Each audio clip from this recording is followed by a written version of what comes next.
శ్రీ శ్రీ శ్రీ భారతీ తీర్థస్వామి వారి యొక్క దివ్యమైనటువంటి సందేశంతో ప్రారంభమై వారి యొక్క అనుగ్రహ ఆశీస్సులతో ప్రారంభమైన ఈ శ్రీరామాయణ యజ్ఞ కార్యక్రమంలో 42 రోజుల పాటు 7 రోజులు ఒక కాండ చప్పున 6 కాండలు 6 ఏళ్లు 42 రోజులలో పూర్తి చేసి చిట్ట చివర పట్టాభిషేకం వరకు శ్రీరామాయణాన్ని సంపూర్ణంగా ప్రవచనం చేసేటటువంటి భాగ్యం నాకు కలగడం పరమేశ్వరుని యొక్క నిర్హేతుక కృపాకటాక్ష వీక్షణంగా భావన చేస్తున్నాను. శ్రీరామాయణం నిజంగా శ్రీరామాయణం. ఎందుచేత నేను ఈ మాట అంటున్నానంటే, ఇప్పుడే మీరు పీఠాధిపతుల యొక్క అనుగ్రహ భాషణంలో విన్నారు. వేదవేద్యే పరే పుంసి జాతే దశరథాత్మజే వేద ప్రచేతసాదాసీ సాక్షాత్ రామాయణాత్మన అంటారు. అందులో ఎంత గొప్ప మాట అన్నారంటే, వేదవేద్యే పరే పుంసి, వేదము చేత ప్రతిపాదింపబడినవాడు, వేదము చేత తెలియబడేటటువంటి వాడు, వేదము ప్రమాణముగా ధర్మానుష్ఠానము చేసి మానవ జన్మ తరింప చేసుకుని భగవంతుని యొక్క అనుభవాన్ని మనం పొందడానికి వీలైనటువంటి స్థితిని కలిగి ఉన్నవాడైనటువంటి పరమేశ్వరుడు రామచంద్రమూర్తిగా ఈ భూమండలం మీద అవతరించి 11,000 సంవత్సరములు కరచరణాదులతో నడయాడాడు.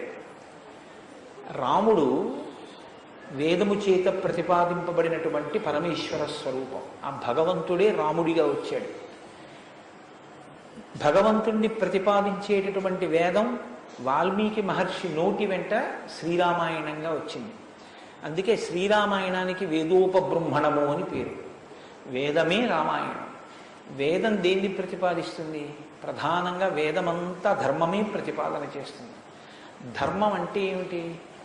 ధ్రియతేవా జనైరితి ధర్మం అని అమరకోశం. ధర్మం అంటే తెలుసుకోవడం ధర్మంలో ఒక భాగం. కేవలం తెలుసుకోవడం ధర్మం కాదు.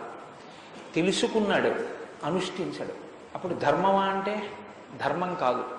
మీరు శ్రీరామాయణాన్ని జాగ్రత్తగా పరిశీలన చేస్తే రాముడికి ఎన్ని తెలుసో ఎంత తెలుసో, రావణుడికి అన్ని తెలుసు అంతా తెలుసు. కానీ రాముడి ముందు రావణుడు ఎందుకు నిలబడలేకపోయాడు? ఒక్కటే కారణం, తాను తెలుసుకున్నది తాను విన్నది అనుష్ఠించాడు రామచంద్రమూర్తి. తాను విన్నది తాను తెలుసుకున్నది తన సౌకర్యానికి అనుగుణంగా మార్చుకుని దబాయించి బ్రతికే ప్రయత్నం చేస్తాడు రావణాసురుడు. ధర్మాన్ని మీరు తెలుసుకోవడం ప్రధానం ఎంతో, దాన్ని అనుష్ఠించడం కూడా అంతే అవసరం. అనుష్ఠానానికి పనికిరానటువంటి ధర్మం ఉపయోగం లేనిది అవుతుంది. ఇంట్లో కర్ర ఉంది, వీధిలో కుక్క ఉంది. కుక్క మీ మీద పడడానికి ఉద్యుక్తమవుతున్న సమయంలో మీ ఇంట్లో కర్ర ఉంది కదా అని మీ మీద పడ్డం మానదు. మీ చేతిలో కర్ర ఉంటే కుక్క మీ మీద పడకుండా ఉంటుంది. ధర్మో రక్షతి రక్షిత అన్న మాటకు అర్థం ఏంటంటే, మీరు ధర్మాన్ని అనుష్ఠిస్తే మిమ్మల్ని ధర్మం కాపాడుతుంది. ధర్మం విషయంలో తెలుసుకోవలసినటువంటి అత్యంత ముఖ్యమైన విషయం ఒకటి ఉంటుంది. ధర్మం ఇలా అనుష్ఠిస్తే అలా వెంటనే ఫలితం ఇవ్వాలని ఎక్కడ ఉండదు. ఒకచో అలా ఉండొచ్చు. ధర్మం ఎటువంటిదంటే, పంట పండడం కోసమని చెప్పి వ్యవసాయదారుడు భూమిని దున్నడం మొదలు పెడతాడు. భూమిని దున్నగానే పంట పండుతుందా? భూమిని దున్నిన తరువాత వర్షం పడే వరకు ఎదురు చూడాలి. వర్షం పడితే పంట పండుతుందా? విత్తనాలు వేయాలి. విత్తనాలు వేస్తే పంట పండుతుందా? మొలకలెత్తాలి. మొలకలెత్తినంత మాత్రాన పంట పండుతుందా? దానికి చీడా పీడా పట్టకుండా సస్యరక్షణ చేసుకోవాలి. 6 గాలము శ్రమిస్తే చిట్ట చివర ఆ పంట బాగా చేతికొచ్చి ఫలసాయాన్ని ఇస్తుంది. అప్పుడు కోత కోసి తెచ్చి పొలం గట్టున వేసి బస్తాలకెత్తి ఇంటికి తీసుకెళ్లి దాచుకునే పర్యంతమూ పండిన పంట మీ చేతికి వచ్చింది అని నమ్మకంగా చెప్పడం సాధ్యం కాదు. ధర్మం కూడా అంతే. ఇవాళ మీరు ధర్మం చేశారు అని వెంటనే ఫలితం ఇవ్వదు. అధర్మం కూడా అంతే. మీరు ఇవాళ అధర్మం చేశారు అని వెంటనే ఫలితం ఇవ్వదు. లోకంలో మీరు చూస్తూ ఉంటారు, ఒక్కొక్కడు చాలా పాపాచరణముతో ఉంటాడు. ఈశ్వరుని యందు భక్తి ఉండదు. శాస్త్రం ఏది వద్దందో అది చేస్తూ ఉంటాడు, కానీ సర్వసుఖములను అనుభవిస్తూ ఉంటాడు. మనకేమనిపిస్తుందంటే ఆయన ఈశ్వరుణ్ణి ధిక్కరించాడు కదా, ఆయన ఏం ధర్మం పాటించట్లేదు కదా, ఆయన ఏం వేద ప్రమాణాన్ని అంగీకరించట్లేదు కదా, ఆయన సంతోషంగా సుఖంగా ఉన్నాడు. అన్నీ విని అన్నీ నమ్మి అన్నీ విశ్వసించి వేదమును ప్రమాణముగా స్వీకరించి ధర్మమును అనుష్ఠించినటువంటి నేను కష్టాలు పడుతున్నాను, ఏమిటి ఉపయోగం ఈ ధర్మం పట్టుకుంటే అనిపిస్తుంది. ధర్మం పట్టుకోవడం ఎటువంటిది అంటే పంట పండడం కోసమని పొలం దున్నడం లాంటిది. పొలం దున్ని కష్టపడిన వాడికి పంట ఎప్పటికైనా చేతికొచ్చినట్టే, ధర్మాన్ని అనుష్ఠించిన వాడికి కూడా ధర్మం కాపాడి తీరుతుంది. అధర్మం ఇంటికి అంటుకున్నటువంటి చిన్న మంట లాంటిది. చిన్న మంటే కదా నన్ను ఏం చేస్తుందని పడుకున్న వాడికి చిట్ట చివరి ఇల్లంతా ఎలా కాలిపోతుందో, అధర్మంలో మనం ఉన్నామని తెలుసుకుని అధర్మ పథంలోంచి బయటికి వచ్చే ప్రయత్నం చేయకపోతే చిట్ట చివరికి జరిగేటటువంటి పరిణామం కూడా అలాగే ఉంటుంది. కాంచన లంక ఉంది, అంత బలగం ఉంది, అంత గొప్ప సుఖాలు అనుభవించాడు, 10 తలకాయలున్నాయి, గొప్ప తపస్సు ఉంది, ఈశ్వరుడి యొక్క అనుగ్రహాన్ని పొందాడు, పరమేశ్వరుణ్ణి సాకారంగా దర్శనం చేశాడు, పుష్పక విమానం ఎక్కి ప్రపంచమంతా తిరిగాడు. చిట్ట చివరికి ఏమయ్యాడు? అధర్మాన్ని పట్టుకున్నందుకు కడుపున పుట్టినటువంటి బిడ్డల దగ్గర నుండి భార్య చిట్ట చివర ఏడుస్తూ యుద్ధభూమిలోకి వచ్చి నువ్వు అధర్మాన్ని పాటించడం వల్లే ఇటువంటి చావు చచ్చావని మండోదరి గుండెలు బాదుకుని ఏడ్చేటటువంటి స్థితిని రావణుడు పొందాడు. ప్రతి క్షణం ధర్మాన్ని అనుష్ఠించాడు. ఎంత ఓపికగా అనుష్ఠించాడంటే ఎన్ని కష్టాలైనా రాని ఆయనకి కావలసింది మాత్రం ఒక్కటే, ధర్మం. ధర్మమా సుఖమా, ధర్మమా కష్టమా, ధర్మమా ప్రయోజనమా, ధర్మమా అడ్డదారా, ధర్మమా కోరిక తీరడమా, మీరు పక్కన ఏవి పెట్టి చూడండి, శ్రీరామచంద్రమూర్తి జీవితం అంతా ఒకటి, ధర్మమే. వాళ్ళన్నాడు సుగ్రీవుడితో ఎందుకు స్నేహం చేశావు? నాతో స్నేహం చేస్తే రావణాసురుణ్ణి నిగ్రహించి నీ భార్యని వెంటనే ఇప్పిద్దును, ఎందుకు సుగ్రీవుడితో స్నేహం చేశావని అడిగాడు. నాకు కావలసింది ధర్మం, అధర్మాన్ని పాటించేటటువంటి నీతోటి స్నేహం వల్ల నా భార్యని తెచ్చుకోవడం నాకు అక్కర్లేదు, అందుకు నిన్ను నిగ్రహించానన్నాడు. తండ్రి మరణించాడు, చెక్కు చెదరలేదు. భార్యను అపహరించారు, చెక్కు చెదరలేదు. రాజ్యం పోయింది, చెక్కు చెదరలేదు. జటాయువు మరణించాడు, చెక్కు చెదరలేదు. ఇలా కాదన్నయ్య, ఈ మార్గాన్ని విడిచిపెట్టి ఇలా వెళ్ళన్నాడు. తోడ పుట్టినటువంటి లక్ష్మణమూర్తి నాకు వద్దన్నాడు. కన్న తల్లి కౌసల్య అంది, నీ తండ్రి ఇటువంటి దురాత్ముడు కాబట్టి నన్ను కూడా నీతో తీసుకెళ్ళండి. వద్దమ్మా, ధర్మం ప్రధానం అన్నాడు. ఎన్ని పర్యాయాలు ఆయన మాట్లాడితే ధర్మం ధర్మం ధర్మం. అయితే ఇక్కడ మీరు ఒక మాట గమనించవలసి ఉంటుంది. ధర్మం అంటే ఏది ధర్మం? కోటేశ్వరరావు గారు చెప్తే ధర్మం అవుతుందా? లేకపోతే ఎవరో నేను ఇది చెప్తానండి ఇది ధర్మం అంటే అవుతుందా? మనం చెప్తే ధర్మం అవదు, వేదం చెప్తే ధర్మం అవుతుంది. వేదం ఏది చెప్పిందో అది ధర్మం. వేదమునకు వ్యతిరేకముగా చెప్పనటువంటి స్మృతి చెప్పినది ధర్మం. వేదమునకు వ్యతిరేకంగా చెప్పని స్మృతి చెప్పిన మాట పాటించిన వాడిది ధర్మం. ఆ ధర్మం ఎవడు పట్టుకుంటాడో వాడే శ్రీరాముడు. ఆ ధర్మాన్ని ఎవడు పట్టుకుంటాడో వాడు అంతిమంగా పొందేది ఏదంటే విజయమే. 11,000 సంవత్సరములు ఈ భూమండలాన్ని పరిపాలించినటువంటి రామచంద్రమూర్తి పడనటువంటి కష్టం లేదు. ఇన్ని కష్టాలు పడుతున్నా ఆయన ఇతరులకు సుఖాన్ని ఇచ్చాడు, ఇతరులకు ఆనందం ఇచ్చాడు, ఇతరులకు సంతోషం ఇచ్చాడు తప్ప నేనింత కష్టంలో ఉన్నాను మీరు ఎందుకు నవ్వాలని ఆయన ఎన్నడూ అడగలేదు. అందుకే రాముడు యోగి అన్నారు పెద్దలు.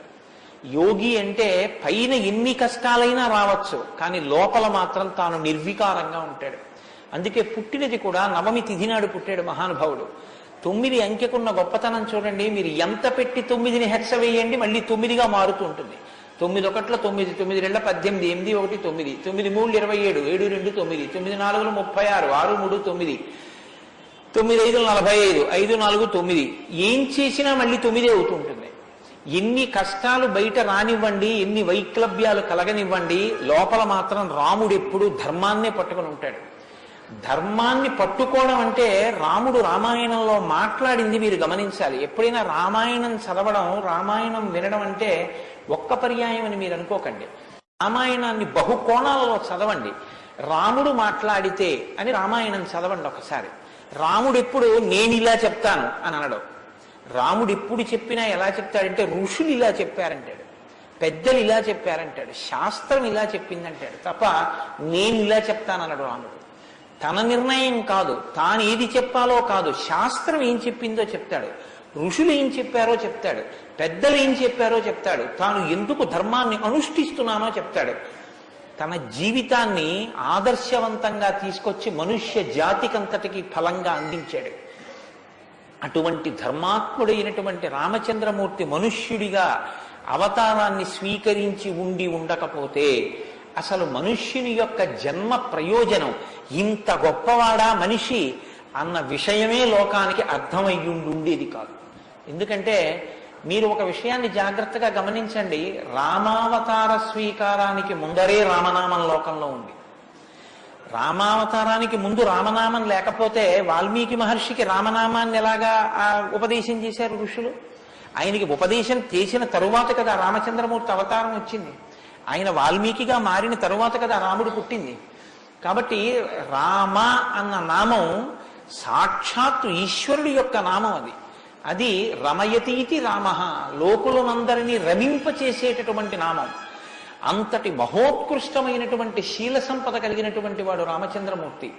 అందుకే రామాయణాన్ని రామచంద్రమూర్తిని ఎంతకాలం మనుష్య జాతి ఆరాధన చేస్తుందో అంతకాలం మానవత్వం బ్రతికుంటుంది. ఏనాడు రామచంద్రమూర్తిని మరిచిపోతామో, ఏనాడు రామాయణం మనకు అక్కర్లేదని అంటామో, ఆనాడు మనిషిగా కనపడుతున్న మనుష్యత్వం చచ్చిపోతుంది, మానవత్వం చచ్చిపోతుంది, నరత్వం చచ్చిపోతుంది.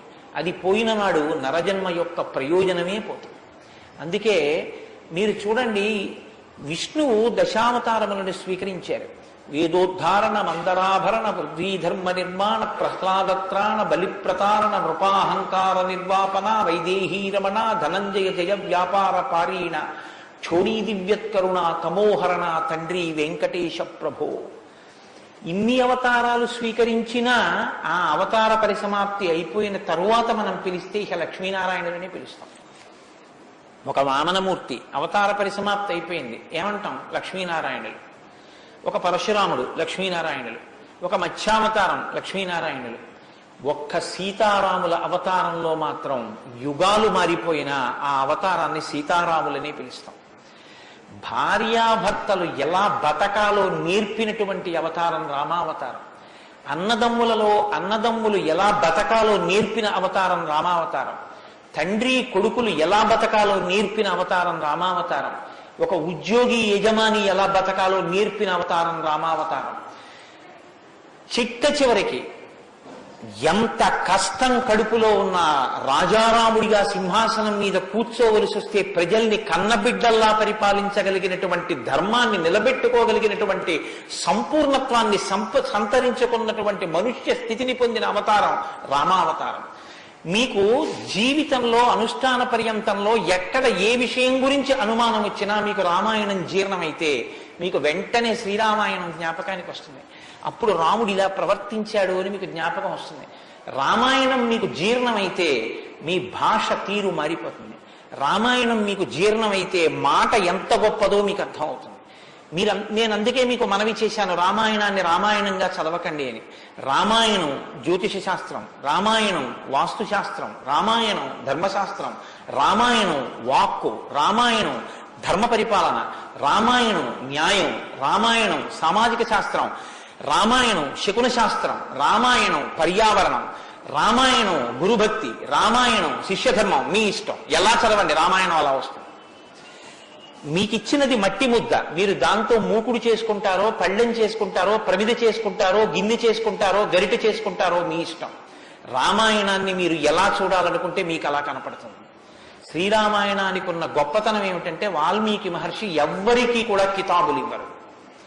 రావణాసురుడు దుష్టుడని వాల్మీకి మహర్షి అన్నారు. వాల్మీకి మహర్షి చెప్పేది ఇలా చేశాడని చెప్తారు. తెల్లవారకట్ట లేచాడు, పరస్త్రీ పట్ల కామంతో మనసు కలిగింది. నీకు నచ్చి నీకు కూడా అలా ఉండాలనుకుంటే నీ ఇష్టం, నీ తల కూడా తెగిపోతుంది. నీవు కూడా పుత్రమిత్ర కళత్రాదులతో భంగపాటు పొందుతావు.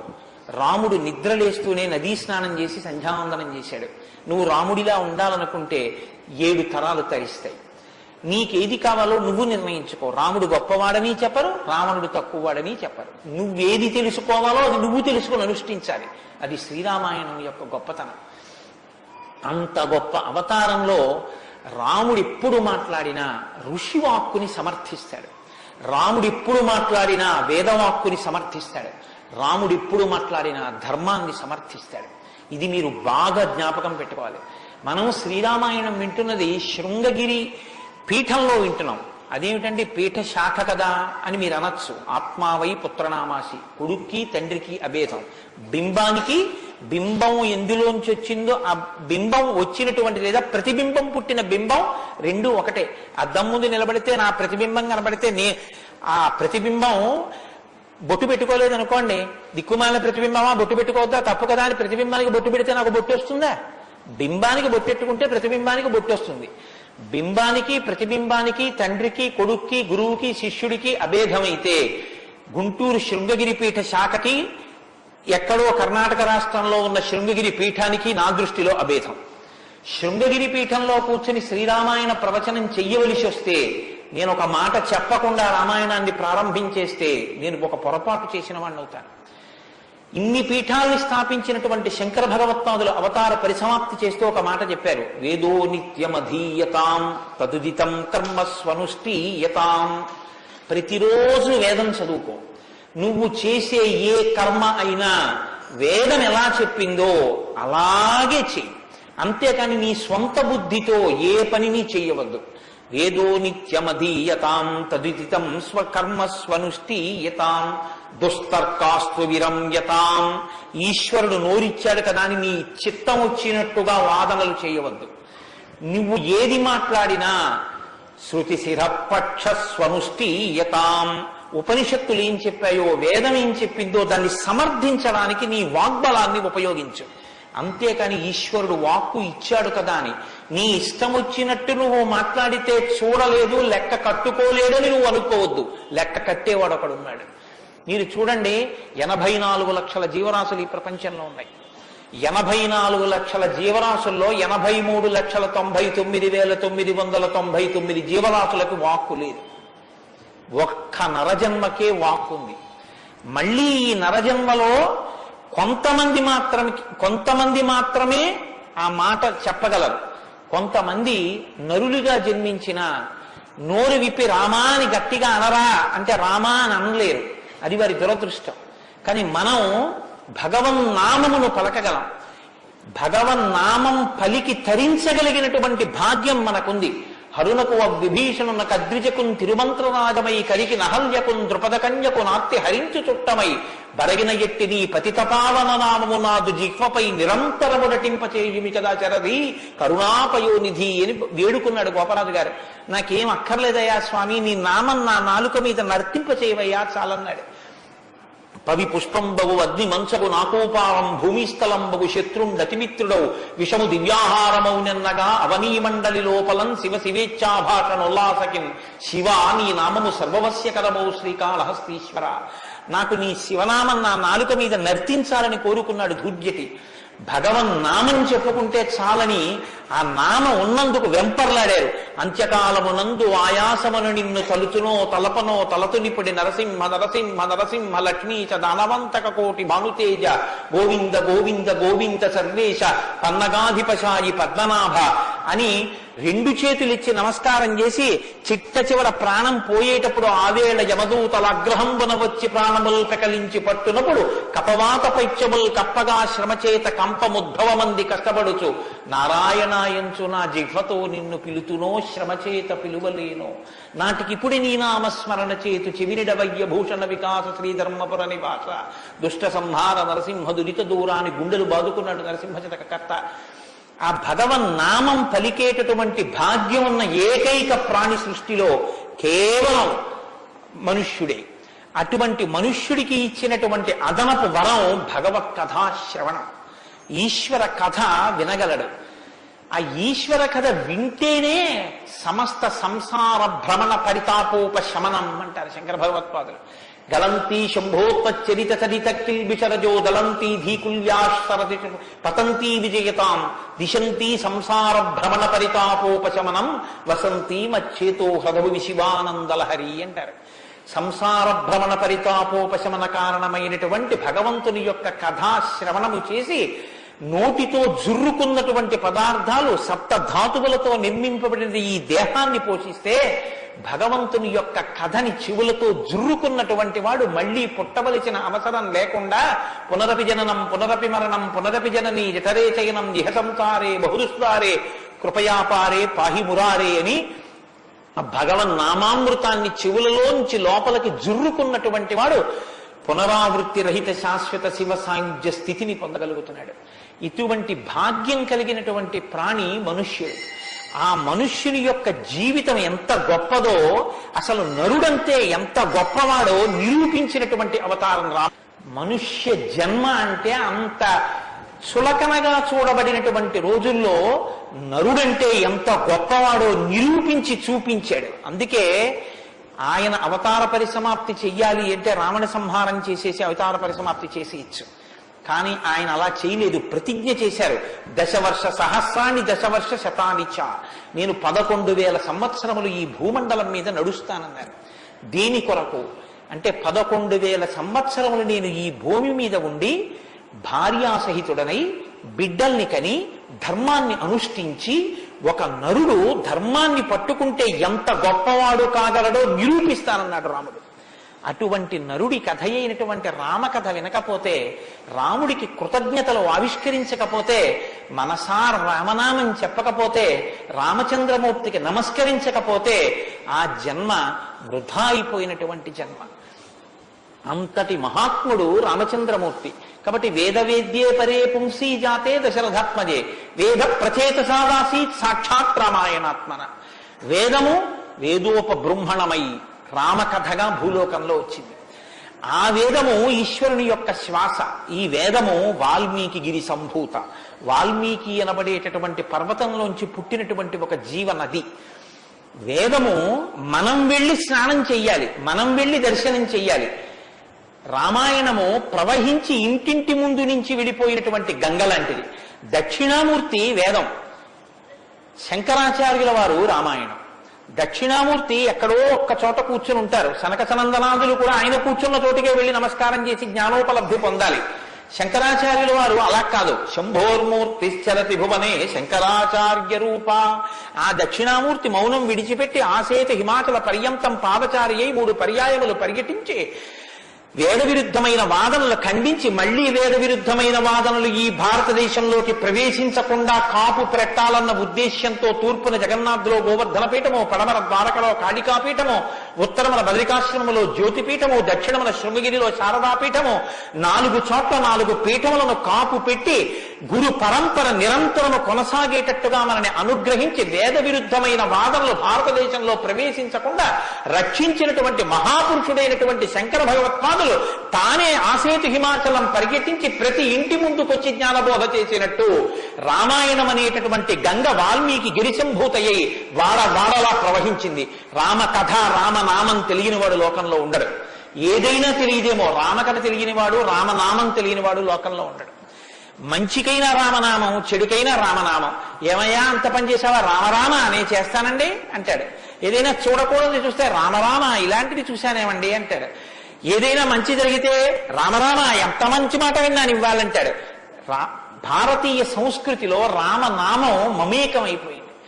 అటువంటి రామాయణం, అటువంటి రామనామం ధర్మానికి ఆలవాలం. ధర్మాన్ని వ్యతిరేకించడం కన్నా ఘోరమైన పాపం లోకంలో ఇంకోటి ఉండదు. ఇవాల్టి రోజున రామాయణం యొక్క ఆవశ్యకత మరీ ఎక్కువ. ఎందుచేతనో తెలుసా అండి? ఒకానొకప్పుడు ధర్మానికి వ్యతిరేకంగా మాట్లాడితేనే చాలా దోషం. అటువంటిది ఇవాళ ఏ స్థితి వచ్చేసిందంటే ధర్మాన్ని ధర్మము అని పేరు పెట్టి వ్యతిరేకంగా మాట్లాడితే బాగుండదని ధర్మానికి ఇంకొక పేరు పెట్టి వ్యతిరేకంగా మాట్లాడే రోజులు వచ్చాయి. ఒకడు ఆవుని చంపేయాలనుకున్నాడు. ఆవుని చంపేయండి అంటే మిగిలిన వాళ్ళు బుద్ధి ఉందా లేదా అంటారు. అందుకని ఆవుని ఇంకొక క్రూర మృగం పేరు పెట్టి పిలిచి చంపేయమన్నాడు వాడు. ఎంత గడుసరితనం చూడండి. ఈ పులిని చంపేయండి అన్నాడు.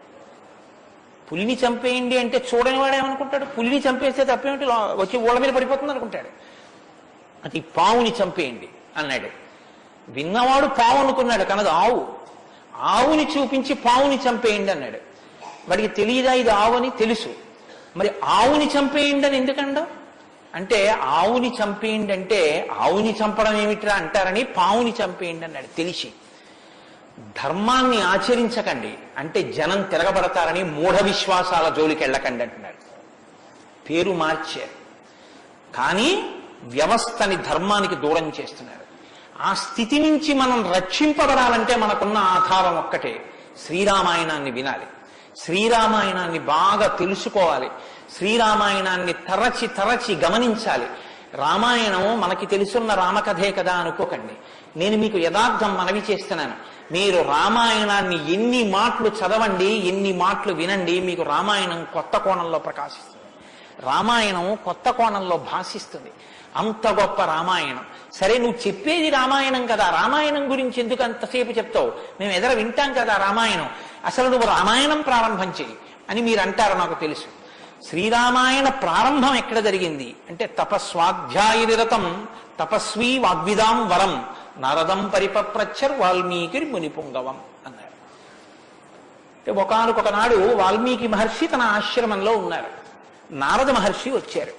నారద మహర్షి వస్తే వచ్చిన నారద మహర్షి ఎటువంటి వారో చెప్తున్నారు. మొదట ఏదో నారదుడు వచ్చారు, వాల్మీకి అడిగారు, అది కాదు ఆ శ్లోకం. మీరు ఆ శ్లోకాన్ని చాలా జాగ్రత్తగా గమనించాలి. ఎటువంటి నారదుడు ఎటువంటి వాల్మీకి మహర్షి ఆశ్రమానికి వచ్చారట?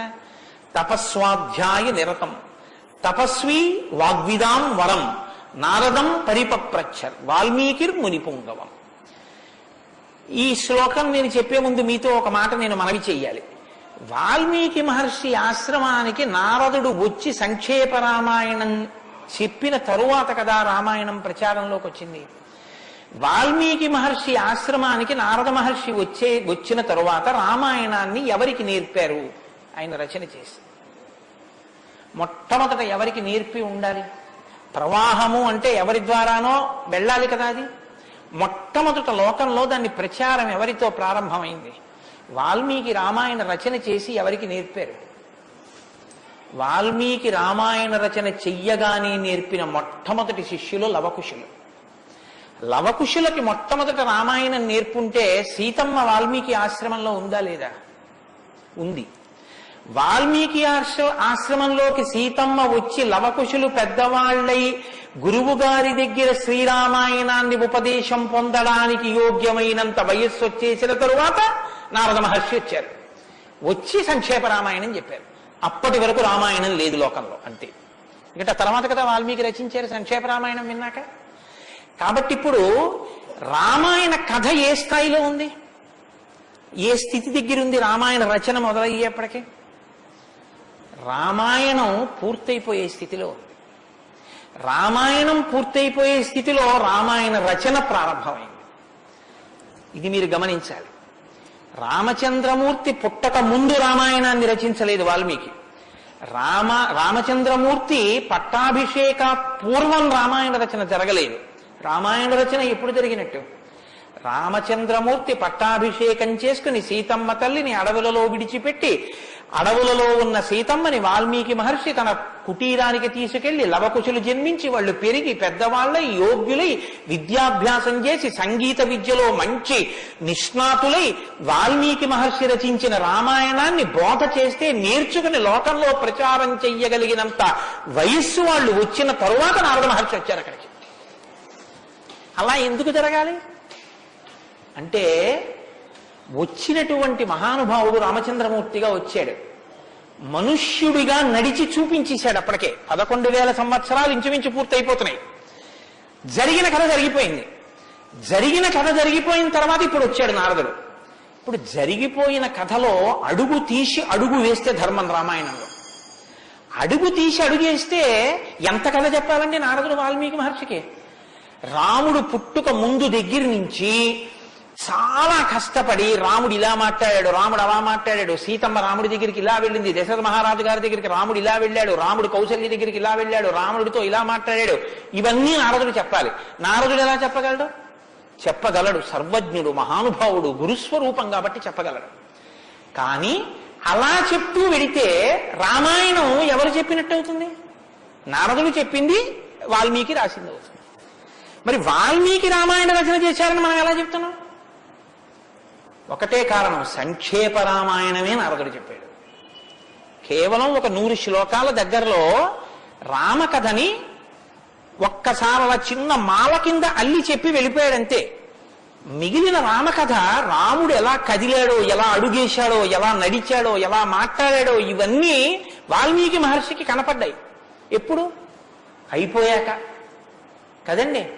రాముడు పుట్టేశాక, రాముడు మాట్లాడాక, రాముడి పెళ్ళైపోయాక, రాముడు యుద్ధం చేశాక, రాముడు అప్పుడు సీతమ్మతో అంతఃపురంలో ఇలా మాట్లాడాడని వాల్మీకి తెలిసింది. ఎలా తెలిసింది? 2 కారణాలతో తెలియాలి. రాముడు చెప్పాలి, 2 వాల్మీకి ఊహ చెయ్యాలి. రాముడు చెప్తే అన్నీ అలా ఏకాంతంలో తాను సీతమ్మతో మాట్లాడినవి కూడా చెప్తాడా? మర్యాదా పురుషోత్తముడైన వాడు. 2 ఊహ చేస్తే ఊహ నిజం కావాలని ఎక్కడుంది? అప్పుడు రామాయణం మీరు వేదోపబ్రహ్మణంగా ప్రమాణంగా ఎలా స్వీకరించి చెప్పుకుంటున్నారు ఇవాళకి? కాబట్టి ఆ రెండిటికి మధ్యలో ఏదో ఉండాలి మీరు నమ్మాలంటే కదా. ఇప్పుడు చెప్పండి, రామాయణం ఓ కొత్త కోణంలో మీరు వినవలసిన అవసరం ఉందా లేదా ప్రారంభంలోనే? కాబట్టి నారదుడు వచ్చాడు, వాల్మీకి చెప్పాడు, అంతే. వినకండి. ఎటువంటి నారదుడు వచ్చాడు, ఎటువంటి వాల్మీకి చెప్తున్నాడు, అసలు ఏ స్థితిలో ఉన్నారు ఇప్పుడు వాల్మీకి మహర్షి? అంటే సీతమ్మ తల్లి ఆయన ఆశ్రమంలో ఉంది. సీతమ్మ తల్లి ఊరట పొందడానికి కావలసిన వాతావరణం ఆశ్రమంలో ఉంది. ఆయన నిరంతరము కూడా తపస్వి అయి ఉన్నారు. తపస్వి అంటే కృచ్ఛత్యాంద్రాయణాది వ్రతములు చేసేటటువంటి వాడు. అంటే శుక్లపక్షంలో తిథులు పెరుగుతున్నప్పుడు ఒక్కొక్క ముద్ద పెంచుకుంటూ వెడతారు. పౌర్ణమికి పూర్తిగా భోజనం చేస్తారు. బహుళపక్షంలో ఒక్కొక్క ముద్ద తగ్గిస్తూ అమావాస్య వచ్చేటప్పటికి పూర్ణంగా ఆహారం విడిచిపెట్టేస్తారు. ఇలా విడిచిపెట్టి నిరంతరం వేదం చదువుకుంటూ వేదము చేత ప్రతిపాదింపబడిన పరమేశ్వర స్వరూపాన్ని ఇక్కడ అనుభవంలోకి తెచ్చుకునే ప్రయత్నం చేస్తారు. అహం బ్రహ్మాస్మి అంటే అది కదండి. శృంగగిరి పీఠానికి మహావాక్యం అహం బ్రహ్మాస్మి, నేనే ఈశ్వరుడును అన్న వాక్యాన్ని అనుభవపూర్వకం చేసుకోవాలి. దానికి వ్రతం అంతా కర్మాచరణం. ఇప్పుడు ఈ కర్మాచరణం అంతా చేసి తపిస్తున్న వాల్మీకి దేని కొరకు తపిస్తున్నారు? బ్రహ్మముగా తనను తాను తెలుసుకొనుట కొరకు ప్రయత్నిస్తున్నారు. ఇప్పుడు యోగ్యమైన కాలం సిద్ధించింది. యోగ్యమైన కాలం సిద్ధిస్తే ఉపదేశం చెయ్యడానికి రావలసిన వాడు ఎవరు రావాలి? గురువుగారు రావాలి. గురువు గారి కన్నా మంగళస్వరూపం లోకంలో ఉంటుందా? ఇంకుండదు. అన్నిటికన్నా మంగళస్వరూపం ఏది అంటే గురువుగారి. గురువు గారి కన్నా గొప్పవాడు, గురువు గారి కన్నా అధికుడు లోకంలో ఉండడు. నగురోరధికం నగురోరధికం నగురోరధికం ఇది శివశాసనత. గురువు కన్నా అధికుడి లోకంలో లేడు. మరి ఈశ్వరుడండే అని మీకు అనుమానం రావచ్చు. ఈశ్వరుడి కన్నా అధికుడు గురువే. ఎందువల్ల? అసలు గురువు లేకపోతే ఈశ్వరుడి యొక్క అస్తిత్వం ప్రకటనం కాదు. సరికదా? నేను మీకు ఒక మాటలో చెప్పాలంటే, శృంగగిరి పీఠాధిపత్యం వహించిన చంద్రశేఖర భారతీ స్వామి వారి దగ్గరికి ఒక వ్యక్తి వెళ్ళి అన్నాడు, నా దగ్గర 1 కన్నా ఎక్కువ మంత్రాలు ఉపదేశం పొందినవి ఉన్నాయి. నేను ఒక మంత్రానికి ధ్యాన శ్లోకం చేసి మంత్రాన్ని అనుష్ఠిస్తుంటే ఇంకో మంత్రం యొక్క ధ్యాన శ్లోకంలో స్వరూపం కనబడుతోంది, నన్ను ఏం చేయమంటారని అడిగాడు. ఆయన అన్నారు, నీకు ఉపదేశం చేసినటువంటి గురువు గారి పాదాలు నీకు కనపడుతుంటాయా? అయ్యో నాకు చాలా ఇష్టం అండి, మా గురువు గారి పాదాలు నాకు బాగా జ్ఞాపకం. ఏ మంత్రం చేసినా గురువు గారి పాదాలే చూడన్నారు. అలా ఎలా కుదురుతుందండి అన్నాడు ఆయన. ఆ ధ్యాన శ్లోకంలో రూపం కదా చూడాలి. ఏ మంత్రం చేసినా గురువు గారి పాదాలు ఎలా చూస్తాం? ఏ గురుర్ బ్రహ్మ గురుర్ విష్ణు గురుర్దేవో మహేశ్వర, గురువే బ్రహ్మ గురువే విష్ణువు గురువే మహేశ్వరుడు. ఇక గురువు గారి పాదాలే ఆ దేవతలన్నీ. కాబట్టి గురువు గారి పాదాలు చూస్తూ నువ్వు ఏ మంత్రం చెప్పినా ఆ మంత్రం సిద్ధిస్తుంది. అయినప్పుడు ఇప్పుడు గురు దర్శనమే మంగళకరమైనటువంటి దర్శనం. నారదుని యొక్క దర్శనం, నారదుని యొక్క పేరెత్తడం కన్నా గొప్పతనం ఇంకోట్లేదు. కాబట్టి ఇప్పుడు రామాయణ ప్రారంభం దేనితో ప్రారంభమైంది? గురువు గారి దర్శనంతో ప్రారంభమైంది. నారద మహర్షి దర్శనం గురువు యొక్క దర్శనం. ఎవరికి? వాల్మీకి. రామాయణాన్ని నమ్ముకున్న జాతికి ప్రతినిధి. మనకే దర్శనంతో ప్రారంభమైంది? జగద్గురు దర్శనంతో మనకి ప్రారంభమైంది. కాబట్టి ఇప్పుడు ఎవరొచ్చారు? ఆ వచ్చినటువంటి వ్యక్తి సామాన్యమైనటువంటి వ్యక్తి రాలేదు, నారదుడు. ఆ వచ్చినటువంటి వారు మహానుభావుడై తపస్వాధ్యాయ నిరతం. నిరంతరము తపస్సు చేసేటటువంటి వారు, మీతో మాట మనవి చేశాను, తపస్సు అంటే ఈ వ్రతమును ఆచరిస్తూ నిత్య నైమిత్తిక కర్మలను వైక్లభ్యం లేకుండా అనుష్ఠించేటటువంటి వారు. నిత్య కర్మ అని ఒకటి ఉంటుంది, అది ఎప్పుడూ మానడానికి వీల్లేదు. సంధ్యావందనం ఉంది, ఎప్పుడూ మానకూడదు, ఎప్పుడూ చేయవలసింది. నైమిత్తిక కర్మ ఉంది, ఒక్కొక్క తిథి నాడు ఒక్కొక్కటి చేయవలసి ఉంటుంది. శ్రీరామ నవమి వచ్చిందనుకోండి, ఏం చెయ్యాలి? శ్రీరామనవమి నాడు ఉదయం నుంచి రాత్రి వరకు శ్రీరామ జయ రామ జయ జయ రామ అన్న 13 అక్షరాల మంత్రాన్ని రాత్రి వరకు చేసి, రాత్రి ప్రదక్షిణం చేసి, ఉపవాసం చేసి, మరునాడు ఉదయం ఎక్కడ మీరు ఈ మంత్రం చేశారో అక్కడికి వచ్చిన తరువాత శ్రీరామ పట్టాభిషేక సర్గ, శ్రీరామావతార సర్గ, ఈ 2 సర్గలు పారాయణ చేయాలి. ఈ 2 పారాయణ చేసి, మొన్న శ్రీరామనవమి నాడు మేము కాకినాడలో అయ్యప్ప స్వామి దేవాలయంలో చేశాం. అవి ఈ 2 సర్గలు పారాయణ చేసి, తదనంతరం ముందు పేదలకి అన్నదానం నారాయణ సేవగా చేసి, తరువాత తాను ఆహారం స్వీకరించాలి. అది శ్రీరామనవమి నాడు చేయవలసినటువంటి విధానం. దీన్ని నైమిత్తిక తిథి ఆచరణము అంటారు. ఒక్కొక్క తిథి ఒక్కొక్కలా చెయ్యాలి. నిత్యకర్మ చేస్తూ, నైమిత్తిక తిథులను చేస్తూ, కృత్యచరాంద్రాయణాది వ్రతములను చేస్తూ, ఎప్పుడూ వేదాన్ని అలా చదువుకుంటూ, వేదము చెప్పినటువంటి హృదయాన్ని, వేదము చెప్పినటువంటి మంత్రములలో ఉన్న సారమును అవగతం చేసుకుని బ్రహ్మమును అనుభవంలోకి తెచ్చుకునేటటువంటి ప్రయత్నం చెయ్యడానికి ఉపకరణంగా ఈ శరీరాన్ని వాడుకుంటున్నవారు. ఎంత తేడా ఉందో మీరు గమనించండి. మనం ఏం చేస్తామంటే, ఈ శరీరాన్ని పోషించి ఈ శరీరము వలన ఎన్ని సుఖములు పొందవచ్చో అన్ని సుఖములను పొందడానికి సాధనంగా దీన్ని వాడతాం. ఇది ఎందుకు అంటే, దీంతో అబ్బో ఎన్ని రుచులు చూస్తాడో, దీనికి ఎన్ని స్పర్శ సుఖాలు ఇస్తాడో, దీంతో ఎన్ని వినకూడనివి వింటాడో, దీంతో ఎన్ని పీల్చకూడనివి పీలుస్తాడో. వాళ్ళు ఏం చేస్తారంటే, దీన్ని సాధనంగా చేసుకుని దీన్ని ఎలా వాడుకోవాలో అలా వాడుకుంటూ దీన్ని అడ్డు పెట్టుకుని, దీని ద్వారా దేన్ని తెలుసుకున్న తర్వాత ఇది పడిపోయినా పర్వాలేదో అది తెలుసుకోవడానికి ఉపకరణంగా దీన్ని వాడుకుంటారు. ఏమిటో నువ్వు అలా అన్నావు కానీ ఆ మాట ఏం స్పష్టంగా లేదని మీరు అంటారు, నాకు తెలుసు. భగవాన్ రమణుల మాటల్లో చెప్తే మీకు స్పష్టంగా అర్థమవుతుంది. ఇప్పుడు నేను అన్న మాటకి తెలుసుకోవలసినది తెలుసుకునేంత వరకు దీన్ని ఉపకరణంగా వాడుకోవడం అంటే ఏమిటని అడిగారు రమణ మహర్షిని. ఆయన అన్నారు, భోజనం చేశాక విస్తర అవతల పారేయడం. విస్తరణ ఏం చేస్తారండి? బాదమాకులు తెచ్చి, చీపురు పుల్లలు తెచ్చి, సన్నగా చీల్చి, ముక్కలు చేసి, అన్నం తినేటప్పుడు ఊడిపోయి అన్నంలో కలిసిపోకుండా జాగ్రత్తగా కుట్టి, ఆకు తెచ్చి వేసుకుని, నీళ్లు జల్లి తుడిచి, పదార్థాలు వేసుకుని, అన్నం అంతా తిని ఉత్తరాపోసనం పట్టిన తర్వాత అప్పుడు తీసుకెళ్లి ఆకు మీద పెంటకుప్ప మీద పారేస్తారు. అంతేగాని ఆకు పుట్టింది ఎందుకు అంటే, ఆకు కుట్టింది ఎందుకు అంటే చివరి పెంటకుప్ప మీద పారేయడమేనండి. అది పారేస్తాం అంటారా?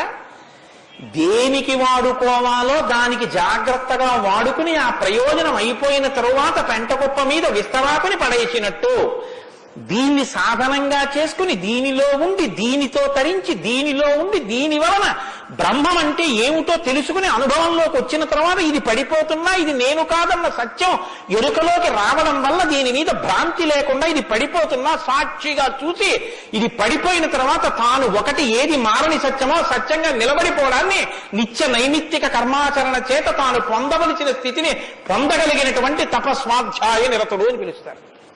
ఇప్పుడు నారదుడు అది అంటే, ఇప్పుడు ఆయన సద్గురువు, మహానుభావుడై ఉన్నాడు. నారం దదాతి ఇది నారద, ఆయన జ్ఞానం ఇస్తాడు. కాబట్టి ఇప్పుడు తపస్వాధ్యాయ నిరతం అటువంటి వారు ఎక్కడికి వచ్చారు? వాగ్విదాం వరం. ఆయన ఎటువంటి వాడు? వాగ్విద. వాక్ అంటే వేదం, వాక్ అంటే బ్రహ్మం. విదుడు అంటే తెలుసుకున్నవాడు. విద్దన్న ధాతువులోంచే వేదము అన్న మాట వచ్చింది. ఏది తెలుసుకున్న తర్వాత ఇంకొకటి తెలుసుకోక్కర్లేదో అది వేదం. ఇప్పుడు తెలుసుకోవడం ఒకెత్తు, తెలుసుకున్న దాన్ని అర్థమయ్యేటట్టు చెప్పగలిగిన ప్రజ్ఞ ఒకెత్తు. ఒక ఆయన తెలుసుకున్నాడు కానీ ఆయన చెప్పలేడు. ఆయన చెప్తే అయోమయంగా ఉంటుంది. ఒక ఆయన స్పష్టంగా చెప్పగలడు, తాను అనుభవించాడు, అనుభవించిన దాని వైపుకి మిమ్మల్ని తిప్పగలడు. ఈ ప్రజ్ఞ ఉన్నవాడు. కాబట్టి వాగ్విదాం వరహ, బ్రహ్మమును బాగా తెలుసుకున్న వాళ్ళల్లో శ్రేష్ఠుడైన వాడు, తాను తెలుసుకుని శిష్యుల్ని ఉద్ధరించడం కోసం కిందికి దిగొచ్చి మాట్లాడగలిగినటువంటి ప్రజ్ఞ కలిగిన వాడు. ఇటువంటి వాగ్విదాంబరం నారదం. అటువంటి నారదుణ్ణి ఎవరు ప్రశ్నించారు? ఇప్పుడు అడిగినవాడు వాల్మీకి మహర్షి. ఆయన ఎటువంటి వారు?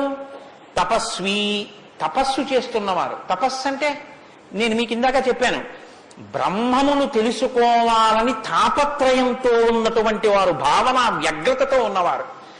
ఈయన నారదుణ్ణి అడిగారు. ఏమని అడిగారు? అయ్యా మీరు వచ్చారు, చాలా సంతోషం అండి, నాకు ఏ ఆపదలు రాకుండా మా అబ్బాయికి ఉద్యోగం వచ్చేటట్టు, నాకు సంతోషంగా ఉండేటట్టు, మా ఆశ్రమంలో ఆవులన్నీ ఎప్పుడు పాలిచ్చేట్టు చూడండి అని అడగలేదు ఆయన. ఆయన ఒక చిత్రమైన ప్రశ్న ఒకటి వేశాడు. అది లోకంలో సాధారణంగా ఎవ్వరూ అడగని ప్రశ్న. అందుకని రామాయణం పుట్టింది, లేకపోతే రామాయణం పుట్టే అవకాశం లేదు. మీరు ఒకటి బాగా జ్ఞాపకం పెట్టుకోండి, జ్ఞానం ఎక్కడి నుంచి పుడుతుంది అంటే ప్రశ్న చక్కగా వెయ్యగలిగినటువంటి శిష్య ప్రజ్ఞలోంచి పుడుతుంది. నేను నారదం పరిపప్రచ్ఛ, పరిప్రశ్న చేశారు. ప్రశ్న అంటే అడగడం అండి. నేను ప్రశ్న వేశానండి అంటే అర్థం ఏమిటి? నేను మిమ్మల్ని అడిగాను అని. పరిప్రశ్న అంటే ఇది బాగా అర్థం చేసుకోవాలి. నారదుణ్ణి పట్టుకుని ఏదో అడిగేస్తే ఆయన ఏం చెప్పడాలాగా, పరిప్రశ్న చేస్తే చెప్పాడు ఆయన. పరిప్రశ్న అంటే, ప్రశ్న అంటే అడగడం, పరి అంటే, పరి అన్న మాట ముందు కలిపారు మహర్షి. పరి అంటే బాగా జ్ఞాపకం పెట్టుకోండి, ఇప్పుడు నేను ఎవరిని అడుగుతున్నానో ఆ మహానుభావుడు నోరు విప్పి చెప్పినటువంటి మాట త్రికాలముల యందు సత్యమే. ఆయన చెప్పిన మాట మీద నాకు అవిశ్వాసం అన్న మాట ఉండక్కర్లేదు. ఆయన అన్నారు అంటే అది జరిగి తీరుతుందంతే. ఆయన చెప్పింది చేస్తే ఆ ఫలితం వస్తుందంతే. ఆయనటువంటి శక్తివంతుడు. ఈ నమ్మకం మీకు ఉండి అడగడం మొదలు పెడితే శ్రద్ధ, పరిప్రశ్నకి ముందే ఉంటుందో తెలుసా అండి? శ్రద్ధ ఉంటుంది. శ్రద్ధ లేకుండా వినయం ఎలా వస్తుందండి? మీరు నాకు చెప్పండి. ఇప్పుడు నేను ఒక ఆయన దగ్గరికి వెళ్ళి ఇలా అయ్యా నమస్కారం అండి అని ఇలా ప్రణిపాతం చేసి నేల మీద పడి ఎంతో ఇదిగా రెండు చేతులు ఇలా చాపి అయ్యా మీరు నాకు దయచేసి అనుగ్రహించి ఇది చెప్పాలని ఎందుకు అడుగుతాను? ఆయన శక్తివంతుడని నేను నమ్మితేను. వీడి మొహం వీడికేం వచ్చు అనుకున్నాను అనుకో, నేను నీకేం తెలిసాడా అంటాం, అంతే. పరిప్రశ్న చేస్తారేంటి? వినయం ఎప్పుడు ఉంటుంది? ఆయన శక్తివంతుడని తెలిస్తే వినయం ఉంటుంది. ఆయన శక్తివంతుడని మీరు నమ్మడాన్ని శాస్త్రంలో ఏమంటారో తెలుసా అండి? శ్రద్ధ అని పిలుస్తారు. శంకరాచార్యులు వారు భాష్యం చేస్తూ శ్రద్ధ అన్న మాట గురించి ఒక మాట చెప్పారు. శాస్త్రస్య గురువాక్యస్య సత్యబుద్ధ్యావధారణ సా శ్రద్ధా కవితా సిద్ధి యా వస్తూపలభ్యతే. శ్రద్ధ అన్న మాటకు అర్థం ఏమిటంటే శాస్త్రము చెప్పినా గురువు గారు చెప్పినా అది పరమ సత్యము, ఇక దానికి తిరుగులేదు, అది కాని పాటిస్తే మనకి ఫలితము వచ్చి తీరుతుందని నమ్మడమే శ్రద్ధ అని పేరు. ఆ శ్రద్ధ ఎక్కడుందో దానిలోంచి వినయం వస్తుంది. అప్పుడు గురువు గారిని చూసి వంగి వంగి వంగి వంగి నమస్కరించి మాట్లాడతావు. ఎందుకు మాట్లాడావు? ఆయన ఏం చేతకాకో మాట్లాడకపోతే ఆనందించలేని వాడో కాడు. ఆయన ఒక్కడు తనలో తాను ఆనందించగలడు. మరి ఇప్పుడు ఎందుకు మాట్లాడుతున్నాడు? నీ కొరకు మాట్లాడుతున్నాడు. ఆయన త్యాగం చేశాడు. ఆయన కంఠానికి శోష కలిగింది, అంటే బాధ కలిగింది. ఆయన ఊపిరికి ఘర్షణ కలిగింది. ఆయన శరీరానికి చెమట పట్టింది. దేని కొరకు? నీ కొరకు. ఆయన నీ కొరకు మాట్లాడుతున్నాడు. ఇది గుర్తిస్తే వినయం. ఈ త్యాగానికి నేనేమి ఇవ్వగలను ఆయనకి?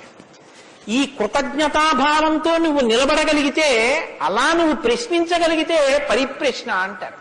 ఇప్పుడు నారదం పరిపప్రచ్ఛ ఇలా ప్రశ్న వేశాడు తప్ప ఏదో ప్రశ్న వేస్తే రామాయణం వచ్చిందని మీరు అనుకోకండి. పరిప్రశ్న చేస్తే రామాయణం వచ్చింది. ఇప్పటి వరకు నారదుడు ఏం మాట్లాడలేదు, మీరు బాగా గమనించండి. వచ్చాడంతే, లోపలికి వచ్చారు, వాల్మీకి మహర్షి చూశారు, అర్ఘ్యపాద్యాదులు ఇచ్చారు, కూర్చోబెట్టారు. ఇప్పుడు పరిప్రశ్న చేస్తున్నారు.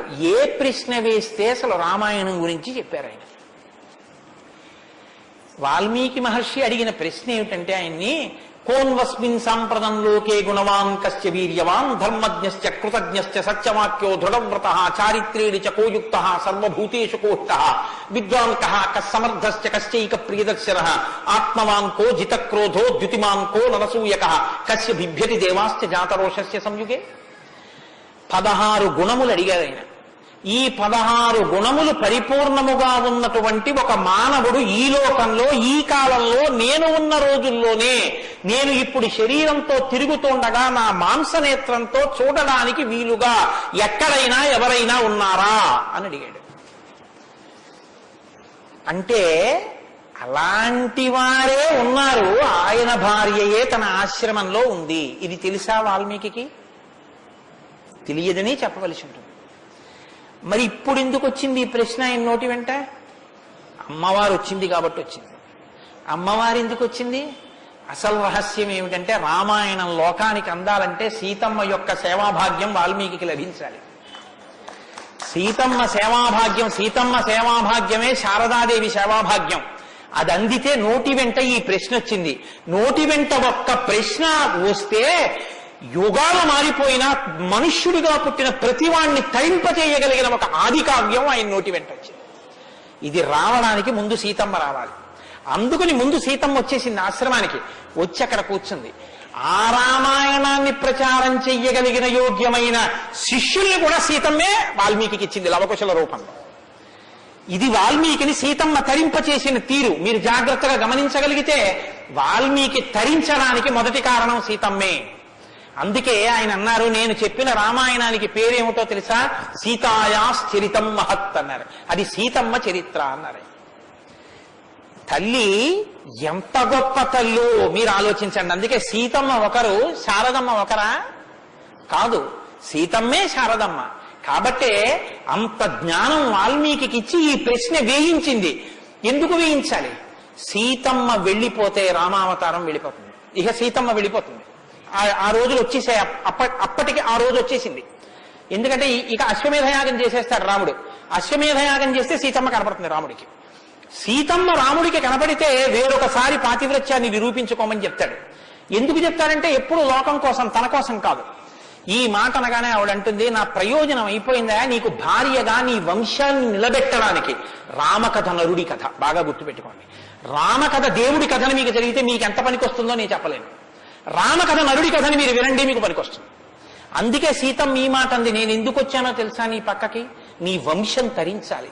నీ వంశం తరించాలంటే నీకు పితృరుణం తీరాలి. పితృరుణం తీరాలంటే నీకు బిడ్డలు కనాలి. నీకు బిడ్డలు పుట్టాలి అంటే నా సహకారం ఉండాలి.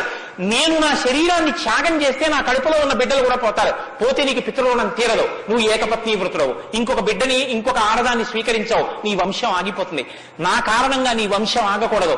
నీ వంశం కొనసాగడానికి నీకు బిడ్డల్ని ఇచ్చాను. నా ప్రయోజనం అయిపోయింది. నేను వెళ్ళిపోతున్నానని భూమిలోకి వెళ్ళిపోయింది ఆవిడ వెళ్ళిపోయిన తర్వాత ఇక రామావతారం లేదు. సరయూ నదిలో ప్రవేశించి రామావతారం కూడా పూర్తయిపోయింది. ఇప్పుడు రామావతారం పూర్తయిపోకముందే సీతమ్మ రామాయణం పలికించాలి వాల్మీకితో. పలికించాలంటే ఈ సన్నివేశాన్ని సృష్టించాలి. నారదుణ్ణి పిలిపించింది ఆవిడ. కాబట్టి వచ్చాడు మహానుభావుడు. వస్తే ఆయన ఈ ప్రశ్న అడిగాడు. ఇప్పుడింత ఆర్తితో ఈ ప్రశ్న అనుకోకుండా నోటి వెంట వస్తే తప్ప రామాయణ కథ ప్రారంభం కాదు. అందుకని అడిగాడు, కోన్వస్మిన్ సాంప్రతంలోకే గుణవాన్ కస్య వీర్యవాన్. ఈ కాలంలో నారద మహర్షి ఇప్పుడు నేను చూడడానికి వీలుగా నేను అడిగిన మహానుభావుడు ఎవరైనా ఉన్నాడా? ఎవరు? 16 గుణములు ఉన్నవాడై ఉండాలి. గుణమన్న మాటకు అర్థం ఏమిటి? తాను గురుముఖత నేర్చుకున్నటువంటి విద్య ఏ కాలమునందు ప్రవర్తనలో ఎలా ప్రకాశించాలో అలా ప్రకాశిస్తే అది గుణముగా కనపడుతుంది. మా గురువు గారు నన్ను, నాయనా ఒరే కోటేశ్వరరావు, గోవులకు సేవ చెయ్యరా అని చెప్పారనుకోండి. నేను అలా గుళ్ళోకి వెళ్ళిపోతున్నాను. ఓ 60 అరటిపళ్ళు పట్టుకుని దేవాలయంలో పెడుతున్నాను. ఒక ఆవు నా వంక చూసి ఇలా ఇలా ఇలా ఇలా నోరు చాపింది. నేను ఆ ఆవుని దవడ మీద ఒక్క దెబ్బ కొట్టి గుళ్ళోకి వెళ్ళాను. మా గురువు గారు సంతోషించచ్చా? మా గురువు గారు చెప్పారు, రే పరాశక్తికి ఆవుకి తేడా లేదురా అని చెప్పారు. ఇప్పుడు నేనేం చెప్పాలి? నేను లోపలికి వెళ్ళి అర్చకుడికి ఇస్తే నివేదన చేస్తాడు. ఇక్కడ నా తల్లి ఎదురొచ్చి నా దగ్గర ప్రత్యక్షంగా తింటానని అడుగుతోంది. అమ్మ ఏమి భాగ్యం, అక్కడ ఇంకా తొక్క తీసి పెట్టాను, ఇక్కడ తొక్కతో తినడానికి సిద్ధంగా ఉన్నావు. నా చేత్తో పెట్టుకుంటాను. 2 చెప్పులు ఇప్పి గభాలో 2 అరటిపళ్ళు నేను పెట్టాలి. పెడితే నేను గురువాక్యాన్ని అనుష్ఠానంలోకి తెచ్చుకున్నవాడిని. ఇప్పుడు గుణముగా ప్రకాశిస్తుంది. కోటేశ్వరరావు గారండే వాళ్ళ గురువు గారు చెప్పింది గుర్తు పెట్టుకుని ఆవుకి 2 అరటిపళ్ళు పెట్టాడు. అదో గుణం. అంటే నేను నా గురించి చెప్పుకుంటున్నాను అనుకోకండి. నేనే అటువంటి పుణ్యకార్యాలు చేసిన వాడిని కాదు మహాప్రభు. ఏదో ఉదాహరణకి చెప్పానంతే. అదే స్వోత్కర్ష కోసం చెప్పిన వాడిని కాదు. కాబట్టి గుణము అంటే విన్నది, చదువుకున్నది, ప్రవర్తనయందు ఆ సందర్భంలో ప్రకటనమైతే, ప్రకాశిస్తే గుణం అవుతుంది. అలా ఉన్నాయా ఎవరికైనా? అలా ఉన్నవాడు ఉన్నాడా? గురువుగారి దగ్గర నేర్చుకున్నవి అనుష్ఠానంలోకి వచ్చేటప్పటికి గురువు ఏం చెప్పారో అలా ప్రవర్తించిన వాడు ఉన్నాడా? మీరు ఇలా వినండి రామాయణాన్ని ఇంక తర్వాత. కోన్వస్మిన్ సంప్రదంలోకే ఎప్పుడో కాదు వామనమూర్తి ఉన్నారు, నరసింహావతారం ఉందని చెప్పకు. ఇప్పుడున్నాడా? ఇది వాల్మీకి ప్రశ్న. కోన్వస్మిన్ సంప్రదంవాన్ కస్య వీర్యవాన్. వీర్యవాన్ అంటే వీర్యవంతుడు ఉన్నాడా? వీర్యవంతుడంటే ఎటువంటి యుద్ధం వచ్చినా చెక్కు చెదరకుండా తానుగా నిలబడి తనలో ఏ మార్పు లేకుండా బయట మార్పు తేగలిగినవాడు, ఎంతమందినైనా పడగొట్టగలిగినవాడు, అటువంటి వాడు ఉన్నాడా? ఉంటే వీర్యవాన్. కోన్వస్మిన్ సంప్రదంలో కేవలవాన్ కస్య వీర్యవాన్ ధర్మజ్ఞశ్చ. ధర్మం తెలుసుకున్నవాడు ఉన్నాడా? ధర్మం తెలియడం అంటే మీరు బాగా గుర్తుపెట్టుకోండి, ధర్మం తెలియడం అంటే ఏమిటో తెలుసా అండి? అధర్మం కూడా తెలియడం. ధర్మమే తెలిస్తే పూర్ణత్వం కాదు. ధర్మం తెలియడం అంటే అధర్మం కూడా తెలియడం. ఏది చెయ్యాలో తెలియడం అంటే ఏది చెయ్యకూడదో కూడా తెలియడం. మీరు కొంచెం ఆలోచించండి. నేను మాట అనేసి వదిలేస్తాను, ఇప్పుడు మీరు జవాబు చెప్పక్కర్లేదు. చెయ్యమన్నది చెయ్యడం తేలిక, చెయ్యొద్దన్నది వదిలేయడం తేలిక. చెయ్యొద్దన్నది వదిలేయడమే చాలా కష్టం. మీరు చూడండి, నేను మంత్రం ఇస్తాను 11 మార్లు చెయ్యండి రోజు, ఒక్క మాట కూడా మీకు కోతి గుర్తు రాకూడదన్నాను అనుకోండి, అలా చేయగలరా? ఇది వద్దు అని ఏదంటామో అదే చేయబుద్ధి చేస్తుంది. దేవుడికి 2 అగరత్తులు పెట్టు అన్నాను అనుకోండి, భయానికో భక్తికో 2 అగరత్తులు వెలిగించేయడం తేలిక. వద్దన్నది చేయకుండా ఉన్నవాడు ప్రజ్ఞావంతుడు. వద్దన్నది చేయకుండా ఉండాలంటే అధర్మం తెలియాలి కదండి. అధర్మం తెలియడం, ధర్మం తెలియడం, ధర్మం పాటించడం, అధర్మం విడిచిపెట్టడం, అధర్మం చేసిన వాడిని కూడా ఉండకుండా చేయడం, ఎందుకంటే వాడి వల్ల ధర్మం వ్యాప్తి చెందకుండా. ఇది ధర్మం తెలియడం. కాబట్టి ధర్మజ్ఞశ్చ కృతజ్ఞశ్చ. కృతజ్ఞశ్చ అంటే ఎవరో తనకు ఒక ఉపకారం చేశాడు, వాడు అదృష్టం అండి నన్ను సేవించుకున్నాడు అండం కాదు. ఎంత మహానుభావుడండి, నిజంగా నాకు ఎంత ఉపకారం చేశారండి, ఎంత ఉపకారం చేశారండి అని తలుచుకు పొంగిపోగలిగినటువంటి మనసు ఉండడం. అసలు మనుష్య జన్మకు ఉండవలసిన ప్రధాన లక్షణం అదేనండి. కృతజ్ఞో నాస్తి నిష్కృతి. కృతజ్ఞత లేని వాడికి నిష్కృతి లేదు. అటువంటి కృతజ్ఞత ఉన్నవాడు ఉన్నాడా లోకంలో ఎవరైనా? ధర్మజ్ఞశ్చ కృతజ్ఞశ్చ సత్యవాక్యో. ఎప్పుడూ సత్యమే మాట్లాడాలి, నిన్ను విరిగి మీద పడిపోని నేను సత్యమే చెప్తాను అని వ్రతం పట్టినవాడు ఎవరైనా ఉన్నాడా? సత్యవాక్యో దృఢవ్రత. ఒక పని మొదలు పెడితే అనుకున్నాం కాదండి అది అలా అవుతుందా అందుకని వదిలేశాను లేండి ఇప్పుడు మార్చేశాను సంకల్పం అనకుండా తాను ఒక్కసారి నోటి వెంట ఇది చేస్తానని అంటే పిడుగుని పడిపోయినా ఆ పని చెయ్యగలిగినటువంటి వాడు, దాన్ని విడిచిపెట్టనటువంటి వాడు, అటువంటి పూనిక ఉన్నవాడు ఉన్నాడా? దృఢవ్రత. కాబట్టి కోన్వస్మిన్ సంప్రదంలోకే గుణవాన్ కస్య వీర్యవాన్ ధర్మజ్ఞశ్చ కృతజ్ఞశ్చ సత్యవాక్యో దృఢవ్రత చారిత్రేణ చకోయుక్త. ఆయన ప్రవర్తనని చూస్తే ఇంకా మీరు వేదం చదవక్కర్లేదు. వేదం చదవక్కర్లేదంటే చదవద్దని కాదు నా ఉద్దేశం. ఆయన ప్రవర్తన చూస్తే ఆయన ఏది చేశారో అదే వేదం చెప్పింది అని గుర్తు. అటువంటి ప్రవర్తన ఉన్నవాడు ఉన్నాడా? పడుకున్నా, లేచినా, మాట్లాడినా, కూర్చున్నా, నించున్నా, నడిచినా, ఏం చేస్తున్నా ధర్మానికి అనుగుణంగా ప్రవర్తించగలిగినటువంటి నడవడి కలిగినటువంటి వాడు లోకంలో ఉన్నాడా? చారిత్రేణ చకోయుక్త సర్వభూతేషు కోహిత. ఇంత బలపరాక్రమాలు ఉండి కూడా సమస్త భూతముల పట్ల దయ కలిగిన వాడు లోకంలో ఉన్నాడా? గుండెల నిండా అంత కారుణ్యం ఉన్నవాడు ఉన్నాడా? సర్వభూతేషు కోహిత విద్వాంక. తెలుసుకోవలసినవన్నీ సమస్తము తెలుసుకున్నటువంటి విజ్ఞాని ఉన్నాడా? అటువంటి విద్వాంసుడు ఉన్నాడా? విద్వాంక కస్సమర్థశ్చ. ఎటువంటి పని అయినా సరే వీరు చెయ్యలేరు అనొచ్చేమో కానీ ఆయన ఇది చెయ్యలేరని చెప్పడానికి ఒక పని లేకుండా ఏ పనులైనా చెయ్యగలిగిన వాడు ఉన్నాడా? కస్సమర్థశ్చ కశ్చైక ప్రియదర్శన. ఎప్పుడు మీరు చూసినా చూడాలనిపించేట్టుగా ఉండేవాడు ఉన్నాడా? ఆయన యుద్ధం చేస్తుంటే వింటినారి లాగుతున్నాడు అందం. ఆయన అడవిలో నడుస్తున్నాడు అందం. ఆయన కిరీటం పెట్టుకున్నాడు అందం. ఆయన పాదపీఠం మీద పాదం పెట్టాడు అందం. ఆయన జిన్నెడు పాలు పోసుకుని జటాజూటం కట్టుకున్నాడు అందం. ఆయన ఏమీ లేదు, నారచీర కట్టుకుని కోదండం పట్టుకున్నాడు అందం. ఆయనకి కోపం వచ్చి కన్నులు ఎర్రబారాయి అందం. ఆయన బాలరాముడిగా పిలక పెట్టుకుని పెడుతున్నాడు అందం. సీతమ్మతో మాట్లాడుతున్నాడు అందం. నిద్రపోతున్నాడు అందం. అసలు ఏది చూసినా అందం. అబ్బా ఇప్పుడు అంత బాగుంటాడండి, ఆ తర్వాత బాగుంటాడండి, కొంచెం అలంకారం చేసుకుంటాడు బాగుంటుంది అనడానికి ఏమైనా ఉంటుందా? ఎప్పుడు నువ్వు చూసినా అలాగే చూడాలనిపించేటట్టుగా ఉండేవాడు ఎవరైనా ఉన్నాడా? కశ్చైక ప్రియదర్శన. ఎంత పెద్ద మాట అండి. నిద్రపోతుంటే చూసావు, ఆహా నిద్రపోతుంటే చూడాలండి ఆయన సౌందర్యం. ఆ మాట ఎవరికన్నా ఉంటుందండి లోకంలో? ఏమన్నా ఆయన నిద్రపోతుంటే ఎంత బాగుంటాడండి అంటారా? ఏమన్నా ఆయన నిద్ర లేచి ఒళ్ళు విల్చుకుంటుంటే చూడాలండి ఆయన అందం ఎవరికైనా ఉందా? ఆయన యుద్ధం చేస్తుంటే చూడాలండి అందం ఎవరికైనా ఉంటుందా? ఎంతటి అందగాడు రామో! ఆయన పుంసామోహన రూపాయ పుణ్య శ్లోకాయ మంగళం. ఆడవాళ్ళు మోహించడం కాదు, పురుషులు మోహించారు ఆయన్ని. అంతటి అందగాడు.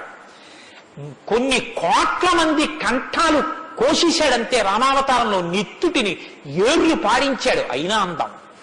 ఈ భుజాలు అందం, గడ్డం అందం, చెక్కిళ్ళు అందం, ఆ ఆజానుబాహు వరవింద దళాయతాక్షం, ఆ కళ్ళందం, ఆ కనుబొమలందం, ఆ ముక్కందం, ఆ మూచందం, ఆ గడ్డం అందం, ఆ కంఠం అందం, అన్నీ అందం. అందమే రాముడు, రాముడే అందం, రాముడే అభిరాముడు. అటువంటి వాడు ఉన్నాడా? కశ్చైక ప్రియదర్శన ఆత్మవాంకో. గొప్ప ధైర్యవంతుడు ఉన్నాడు ఆ లోకంలో. ధైర్యవంతుడు అంటే మీరు బాగా జ్ఞాపకం పెట్టుకోండి. ధైర్యవంతుడు అన్న మాటకు అర్థం ఏంటో తెలుసా అండి? భయం లేనివాడు అని కాదు. ధైర్యము అన్న మాటకి ఇంకో అర్థం కూడా ఉంది. ధైర్యము అంటే తాను ఏ పని మీద బయలుదేరాడో ఆ పనికి అనుగుణమైనటువంటి సంభారములను మాత్రమే దగ్గరుంచుకుని ఆ పని మీద మాత్రమే దృష్టి పెట్టి ఆ పనిని పాడు చేసేటటువంటి ఏ ఇతర ఆకర్షణీయమైనటువంటి వ్యవహారమైనా త్రోసి రాజని విడిచిపెట్టగలిగినటువంటి పూనిక ఉన్నవాడు ఉన్నాడా? నేను ఏకపత్ని వ్రతం చేస్తానన్నాడు. భార్యని రావణాసురుడు ఎత్తుకుపోయాడు. చాలా మంది వచ్చి మీద పడ్డారు. మా నాన్నగారు దక్షిణ నాయకుడు, మా వంశంలో చాలా మంది దక్షిణ నాయకులు, మా ఆవిడ దగ్గర లేదు కదండి అని ఏమైనా పొరపాటు పడ్డాడా? తాను ఏది అన్నారో రామో దీర్ణాభిభాషతే, 2 మాటలు నాకు రావమ్మా అన్నాడు అంతే. లోకంలో అవతార పరిసమాప్తి వరకు అంతే. అలా ఉండగలిగిన వాడు ఉన్నాడా? ఆత్మవాంకో జితక్రోధో. కోపాన్ని గెలిచిన వాడు ఉన్నాడా? కోపాన్ని గెలవడం ఏమిటండి? అది ఏమైనా ఎదురుగుండా వచ్చి నిలబడుతుందా క్రోధం? ఎలా గెలుస్తారు అంటే క్రోధం ఎక్కడి నుంచి వస్తుందో మూలస్థానాన్ని గుర్తెరగడం, వికార కారణాన్ని తెలుసుకోవడమే క్రోధాన్ని గెలవడం.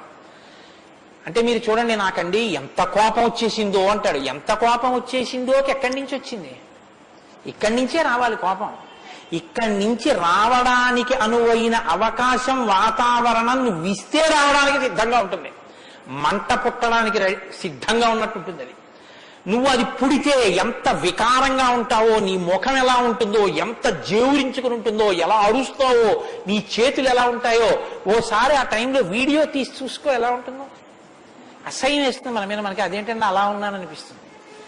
ఇన్ని వికారములు ఇది వస్తే వస్తున్నాయని తెలుసుకుని అది రాకుండా తొక్కి పెట్టగలిగిన వాడు ఉన్నాడా? అలా ఉంటే జితక్రోధో. అలాంటి వాడు ఉన్నాడయా లోకంలో? ఆత్మవాంకో జితక్రోధో ద్యుతిమాంకో. అపారమైనటువంటి కాంతి కలిగిన వాడు ఉన్నాడా? ద్యుతిమాంకో ననసూయక. అసూయని గెలిచిన వాడు ఉన్నాడా? తనకన్నా గొప్పవాడు కనపడితే ఆహాహా మహాత్ములు ఎంత గొప్ప పరిశ్రమ చేశారో, ఇంత గొప్పవాడు అయ్యారని నమస్కారం చేసి తెలుసుకోవాలి. తనకన్నా తక్కువ వాడు కనపడితే ఈశ్వరానుగ్రహంతో ఈయన వృద్ధిలోకి రావాలని కలగాలి. కిందవాడిని చూసి అహంకరించకూడదు, పైవాడిని చూసి అసూయపడకూడదు. ఈ 2 ఉన్నవాడు ఉన్నాడా? ద్యుతిమాంకో ననసూయక కస్య బిభ్యతి దేవాశ్చ జాత రోషస్య సంయుగే. కోపం లేని వాడికి కోపం ఎలా వస్తుంది మరి? అంటే కోపం తెచ్చిపెట్టుకున్నట్టు నటిస్తాడంతే. ఎందుకు నటించాలి అంటే ఏదో పని చక్కబెట్టాలంటే కోపం వచ్చినట్టు ఒకసారి ఇలా అంటాడు. అనేటప్పటికి అమ్మ బాబు ఆయన కోపం వచ్చిందంటే హడిలిపోయి అందరూ జాగ్రత్తగా ఉంటారు. ఎవరికి కోపం వచ్చిందని అనిపిస్తే 33 కోట్ల మంది దేవతలు కూడా ఉనికిపోతారో అలా కోపాన్ని తెచ్చిపెట్టుకునేవాడే తప్ప అసలు కోపం రావడం అన్నది లేనివాడు ఒకరిలో ఉన్నాడా? అలాంటి వాడు ఎవడైనా ఉంటే ఎప్పుడో ఉన్నాడని చెప్పద్దు. ఇప్పుడు ఉన్నాడా? నేను చూడ్డానికి వీలుగా ఉన్నాడా? ఈ కాలంలో ఉన్నాడా? ఉంటే అటువంటి వాడి గురించి నాకు చెప్పు, నాకు వినాలని ఉందన్నాడు. ఇప్పుడు వస్తోంది రామాయణం. ఇప్పుడు చెప్పాలి. నారదుడు ఎవరో తెలుసా? ఆయన రాముడే. ఆయన ఇల్లాలే నీ దగ్గరుంది, ఆయన బిడ్డలే నీ దగ్గర ఉన్నారు. వాల్మీకి మహర్షి ఆయనే అయోధ్యాధిపతి, ఆయనే రామచంద్ర ప్రభువు అని చెప్తే వాల్మీకి పొంగిపోవాలి కదండి. రామాయణ ఆవిర్భావం జరుగుతోందన్నమాట. ఇవాళ రామాయణం పుడుతోంది. ఆ సన్నివేశంలో ఉన్నాం మనం. ఇప్పుడు ఈ మాటలు అడిగితే వాల్మీకి మహర్షి చాలా చమత్కారమైనటువంటి జవాబు ఒకటి చెప్పారు. ఆయన అన్నారు, బహవో దుర్లభాశ్చైవ ఎత్తయా కీర్తితా గుణాః మునే వక్షామ్యహం బుద్ధ్వా తేర్యుక్త శ్రూయతాన్నరః. చాలా క్లిష్టమైనటువంటి ప్రశ్న ఒకటి అడిగావు. సాధారణంగా లోకంలో మానవుల్లో నువ్వు అడిగినటువంటి 16 గుణములు ఒక వ్యక్తి యందు ప్రకాశించేటటువంటి వాడు ఉండడు. కాబట్టి ఇప్పుడు ఎవరై ఉండాలి? నరోత్తముడై ఉండాలి, సాక్షాత్ శ్రీ మహావిష్ణువై ఉండాలి. అటువంటి వాడే కాని నరుడిగానే ఉన్నాడు ఇప్పుడు. ఆయన విష్ణు అంటే ఆయనే అంగీకరించాడు. ఆయన నేను నరుణ్ణి అంటాడు, నేను దాశరథిని అంటాడు, నేను దశరథ మహారాజు కొడుకునయ్యా అంటాడు. నరుడిగా ఈ లోకంలో తిరుగుతున్నవాడు ఉన్నాడు. అటువంటి వాడి గురించి చెప్తాను, జాగ్రత్తగా వినన్నాడు. ఇది సంక్షేప రామాయణం. 100 శ్లోకాలతో ఇక్కడ ప్రతిరోజు సంక్షేప రామాయణం జరుగుతోంది అని అన్నారే. సంక్షేప రామాయణాన్ని పెద్దలు సంప్రదాయంలో ఏమని పిలుస్తారో తెలుసా అండి? మాలామంత్రము అని పిలుస్తారు. ఎందుకంటే శారదా తిలకము అని మంత్రాల గురించి చెప్పేటటువంటిది, బీజాక్షరాల గురించి చెప్పే విషయం ఒకటి ఉంది. అందులో 10 అక్షరాలు మంత్రంలో దాటిపోతే దాన్ని మాలామంత్రములని పిలుస్తారు. 100 శ్లోకములతో ఉన్న సంక్షేప రామాయణం మాలా మంత్రం. అందుకే సంక్షేప రామాయణాన్ని పారాయణ చేస్తే అది రక్షణ చేస్తుంది. మన్నాత్ త్రాయితే ఇది మంత్ర. దాన్ని మననం చేస్తే అది కాపాడుతుంది. సంక్షేప రామాయణం కూడా అలా కాపాడుతుంది. సద్గురువైనటువంటి నారద మహర్షి నోటిలోంచి పుట్టింది సంక్షేప రామాయణం. యోగులు రమించడం అంటే బాహ్యంలో తిరిగేటటువంటి మనస్సుని బుద్ధిని నిగ్రహించి వెనక్కి తిప్పి ఆత్మలోకి దింపి తాను ఒకటిగా నిలబడిపోయి పొందేటటువంటి ఆనందమేదో అది సాకారమును పొందితే రాముడు. కాబట్టి యోగులు రమించేటటువంటి స్వరూపమేదో దానికి రామ అని పేరు. కాబట్టి రామో నామ జనైశ్రుత నియతాత్మా మహావీర్యో ద్యుతిమాన్ ధృతిమాన్ వసి. నువ్వు చెప్పినటువంటి గుణములన్నీ ఉన్నవాడు. దానితో పాటుగా వసి, ఇంద్రియములను నిగ్రహించినటువంటి వాడు. ఇంద్రియాల్ని నిగ్రహించడం అన్న మాట మీరు రామాయణంలో చాలా జాగ్రత్తగా గమనించి తెలుసుకోవలసింది. ఇంద్రియాల్ని నిగ్రహించడం అంటే ఏమిటో తెలుసా అండి? మనసు దేన్ని చూస్తే, దేన్ని వింటే కదిలిపోతుందో, ప్రశాంతంగా ఉన్నది అలజడిని పొందుతుందో దాన్ని చూడకుండా, దాన్ని వినకుండా బలవంతంగా నిగ్రహించడం ఎటువంటిదో తెలుసా అండి? ఒక త్రాచుపాం అలా వెళ్ళిపోతోంది. గభాల్ని ఇలా చూశాడు, అయ్య బాబాయ్ త్రాచుపాము పెద్ద గెంతు గెంతాడు. అది అకస్మాత్తుగా ఏమైందంటే ఆ గెంతడంలో త్రాచుపాము యొక్క పడగ మీద 2 కాళ్ళు వేసి తొక్కాడు. ఇప్పుడు త్రాచుపాము తల పైకి ఎత్తలేకపోతోంది. ఇప్పుడు తను త్రాచుపాము నా కాళ్ళ కింద ఉంది, నన్ను ఏం చేస్తుంది అని ఉండగలడని మీరు అనుకుంటున్నారా? అతను గడగడగడగడగడ వణికిపోతూ చెమట్లు పట్టేస్తున్నాయి. ఎందుకంటే నేను త్రాచుపాము మీద ఉన్నాను, అది తోక కదుపుతోంది, తోకతో కాళ్ళు చుడుతోంది. ఈ కంగారులో ఏం చేస్తాడంటే త్రాచుపాము మీద తాను నిలబడి ఉండగా ఇక త్రాచుపాము తను ఏం చెయ్యలేదన్న స్థితిలో ఉన్నా ఎప్పుడో ఒకప్పుడు త్రాచుపాము మీద కాళ్ళు తీసేస్తాడు. కంగారు పడిపోయి తీసేస్తాడు. ఎప్పుడో అప్పుడు కాళ్ళు తీయడం కోసమే పాము చూస్తుంటుంది, కాటు వేసేసి పుట్టలో వెళ్ళిపోతుంది, లేకపోతే ఎక్కడికో అక్కడికి వెళ్ళిపోతుంది. రావణుడు చేసే తపస్సు, రావణుని యొక్క ఇంద్రియ నిగ్రహం అటువంటివి. బలవంతంగా అణిచి పెడతాడు. అవకాశం రాగానే అది ఒక్కసారి జడలు విప్పి ప్రళయతాండవం చేసి రావణుణ్ణి పడగొడుతుంది. మండోదరి చెప్పింది ఈ మాట, నా సొంతం కాదు. రాముడు అలా కాదు, విచారణ చేసి ఉంటాడు. అర్థమనర్థం భావయనిత్యం అంటారు శంకరాచార్యులు గారు. నారీస్తన భరనాభీదేశం దృష్ట్యా మాగా మోహావేశం ఏతత్ మాంసవసాది వికారం మనసి విచింత్య వారం వారం అంటారు. మనసు దేని చేత కదిలిపోతోందో దాని యథార్థ స్వరూపాన్ని బాగా విచారణ చేస్తారు. విచారణ చేసి ఈ పాటి దానిక నా ఒంట్లో ఉన్నటువంటి శక్తి అంతటినీ ఖర్చు చేసేస్తున్నాను అని మనసుని మరల్చే ప్రయత్నం చేసి ఆ వస్తువు తన కళ్ళ ముందు కనపడినా ఇంకా ఆయన మనసు చెక్కు చెదరదు, ఆ స్థితిని పొందుతాడు. ఇది శంకరాచార్యులు వారు నేర్పుతారు లోకానికి. గురువు చెప్పే మాట అంటే అలా ఉంటుంది. ఆయన ఎంత చమత్కారంగా అన్నారో చూడండి. నారీస్తన భరనాభీదేశం దృష్ట్యామోగా మోహావేశం. ఎందుకంత వెర్రెక్కిపోతున్నావు? యవ్వనం ఒంట్లో ఉండి ఓపికన్న కాలంలో నీ శరీరం కన్నా స్త్రీ శరీరంలో 2 వికారాలు ఉన్నాయి. శరీరపు ఊర్ధ్వభాగంలో 2 చోట్ల మాంసపు ముద్దలు పైకి పొటమరించాయి. శరీర అధోభాగంలో మాంసము కొంత లోపలికి వెళ్ళి ఉంది. ఈ 2 వికారాల కోసం నీ శరీరంలో ఉన్న సమస్త శక్తిని నశింప చేసుకున్నావు. ఇదా నీకు నరజన్మ ప్రయోజనం? మనసి విచింతియ వారం వారం, దీన్ని బాగా ఆలోచించు అన్నది. ఇది పట్టుకుందనుకోండి కంటిని మనసుని కంటితో చూడడం వల్ల కదపగలిగిన మనసుకి ఇప్పుడు ఆ వస్తువు కనపడినా ఇక మనసు కదలదు. ఇది ఇంద్రియ నిగ్రహం అంటే.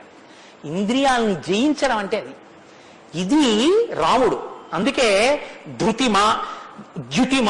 ధృతిమాన్ వసి, అపారమైన శక్తితో ఉంటాడు, సంకల్ప శక్తితో ఉంటాడు, ఇంద్రియములను జయించిన వాడై ఉంటాడు. బుద్ధిమాన్ నీతిమాన్ వాగ్మి శ్రీమాన్ శత్రునిబర్హణ విపులాంసో మహాబాహు కంబుగ్రీవో మహాహను. నిజంగా శ్రీరామాయణాన్ని ప్రతి శ్లోకం ప్రతి మాట వ్యాఖ్యానం చేస్తే 42 రోజులు ఏమిటండి? నేను రిటైర్ అయిపోయే వరకు చెప్పినా శ్రీరామాయణం అయ్యేదేం కాదు. కానీ ఏదో 42 రోజుల్లో పూర్తి చేశాను అనిపించుకోవడం అంతే.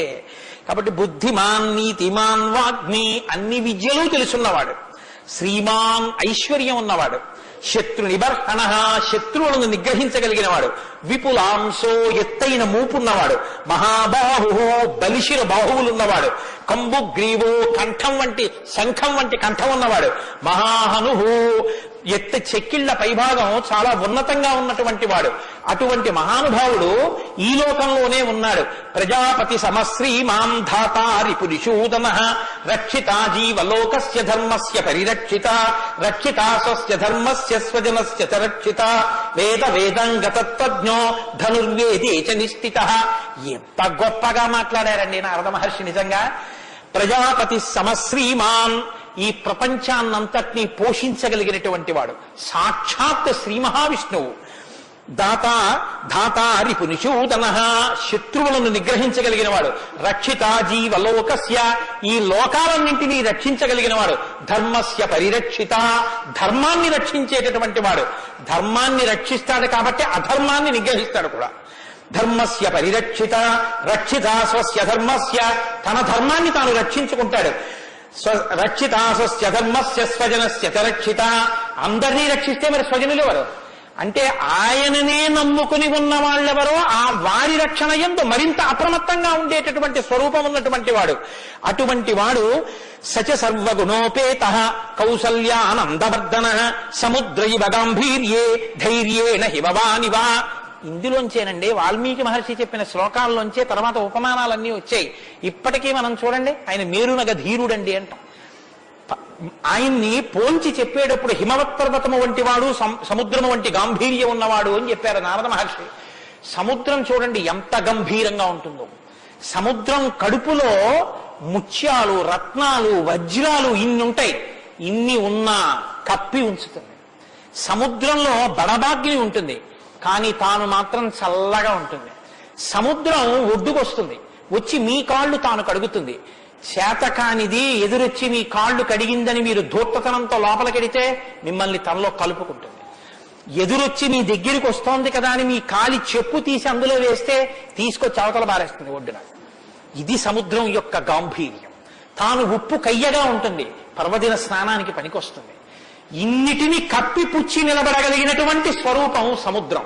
కడుపులో బడబాగ్ని ఉన్నా, సీతాపహరణమే జరిగిన, తండ్రే మరణించిన, రాజ్యమే పోయిన, అరణ్యంలో తిరిగిన, జుట్టు తీసేసిన, జిల్లేడు పాలు పోసుకుని ఆఖరికి ఆ జటలు కట్టుకున్న, నారచీర కట్టుకున్న, పాదాలకి చెప్పులే లేకపోయినా, అగ్నిహోత్రాన్ని చంకన తగిలించుకున్న, అడవిలో మృగాన్ని బాణం పెట్టి కొట్టి చర్మం ఒలిచి మాంసం తీసి తెచ్చి సీతమ్మ వండితే తప్ప తినలేని స్థితిలో రాజారాముడు అయినటువంటి వాడు బ్రతకవలసి వచ్చిన, తెల్లవారుజామున 4 గంటల సమయంలో దాహమేస్తున్న ఏనుగు నదిలో తొండం పెట్టి నీళ్లు తాగడానికి కూడా భయపడినంత చలికాలంలో కూడా వెళ్లి స్నానం చెయ్యగలిగిన మొనగాడు.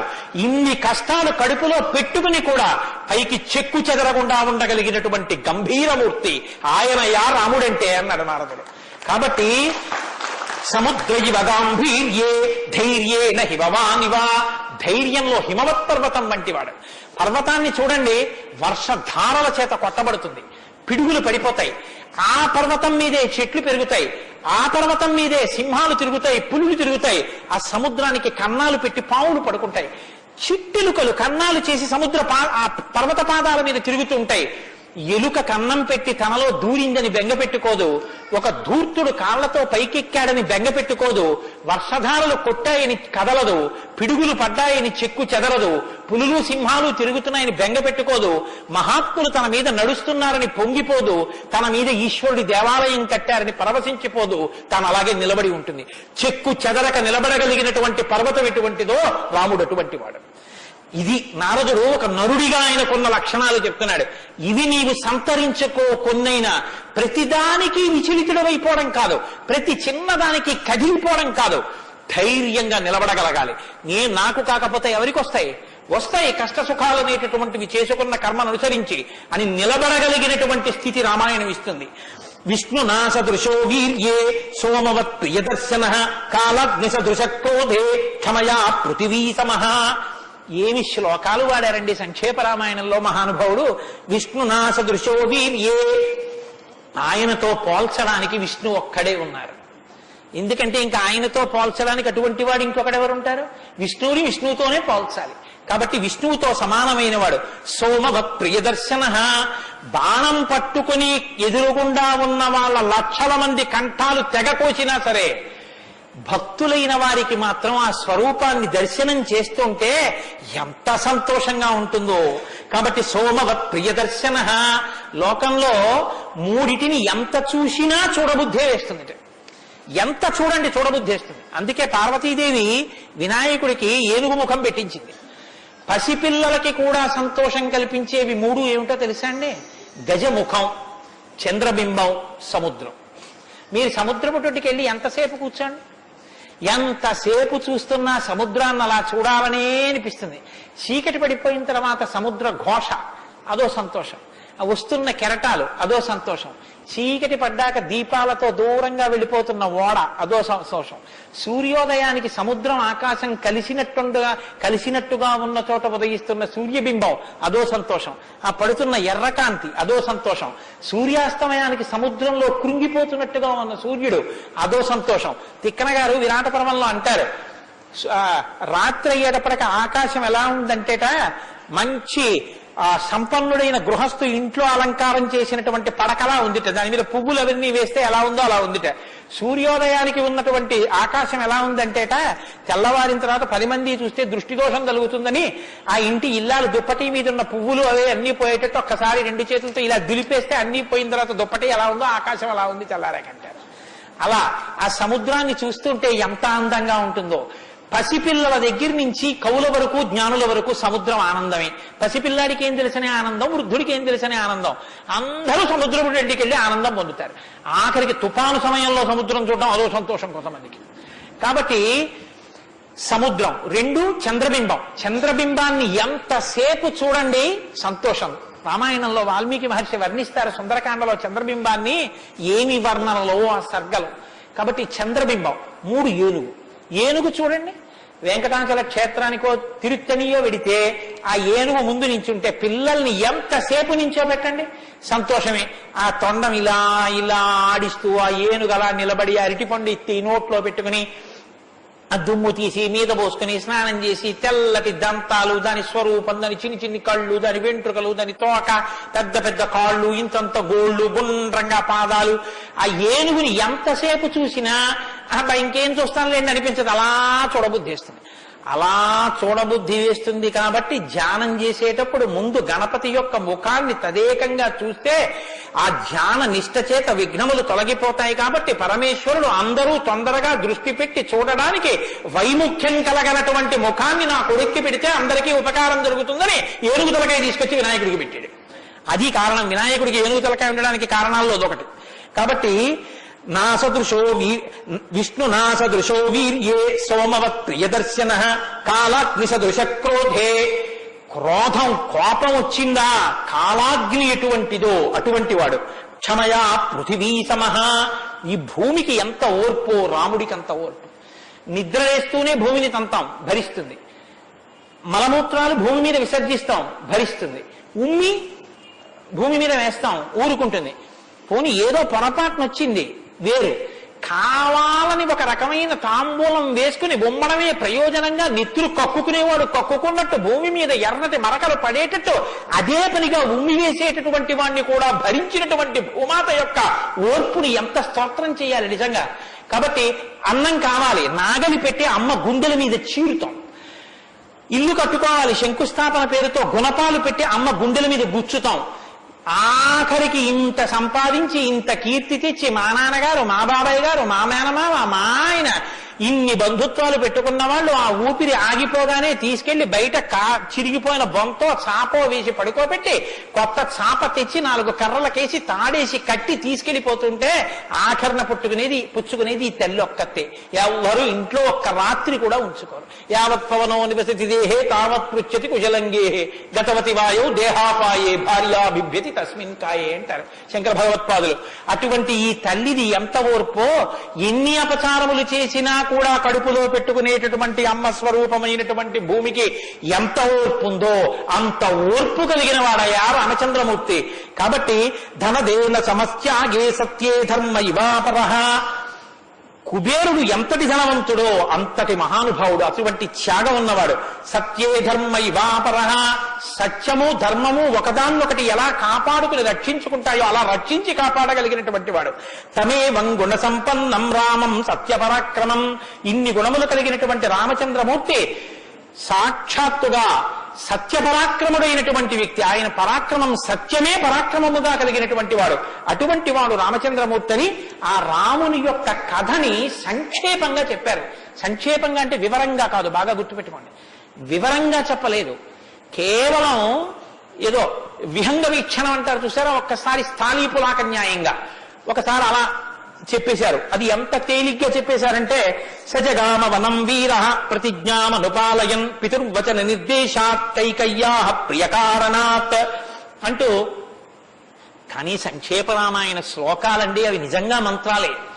దశరథ మహారాజు గారు లేక లేక లేక లేక సంతానం కలగలేదని బెంగ పెట్టుకుని అశ్వమేధయాగం చేసి తత్పాపాన్ని పోగొట్టుకుని పుత్రకామేష్టి చేస్తే యజ్ఞపురుషుడు ఆవిర్భవించి ప్రసాదాన్నిస్తే ఆ పాయసాన్ని అనురూపలైనటువంటి తన భార్యలు స్వీకరిస్తే పెద్ద భార్య అయినటువంటి కౌసల్యాదేవి యొక్క గర్భాన్ని జనించినటువంటి సాక్షాత్ విష్ణుస్వరూపుడైన ధర్మాత్ముడైన రామచంద్రమూర్తి పినతల్లి అయిన కైకమ్మ 14 సంవత్సరములు అరణ్యవాసం చేసి రాజ్యాభిషేకాన్ని విడిచిపెట్టుకోవాలి రామచంద్రమూర్తిని 2 వరములు రాత్రికి రాత్రి దశరథ మహారాజు గారిని అడ్డుపెట్టి నిగ్రహిస్తే తండ్రిని సత్యవాక్యమునందు నిలబెట్టడం కోసమని రామచంద్రమూర్తి రాజ్యాన్ని పరిత్యజించి నారవస్త్రాలు కట్టుకుని చెప్పులు కూడా విడిచిపెట్టి మహానుభావుడు అరణ్యానికి బయలుదేరి వెళ్ళిపోతున్నారు.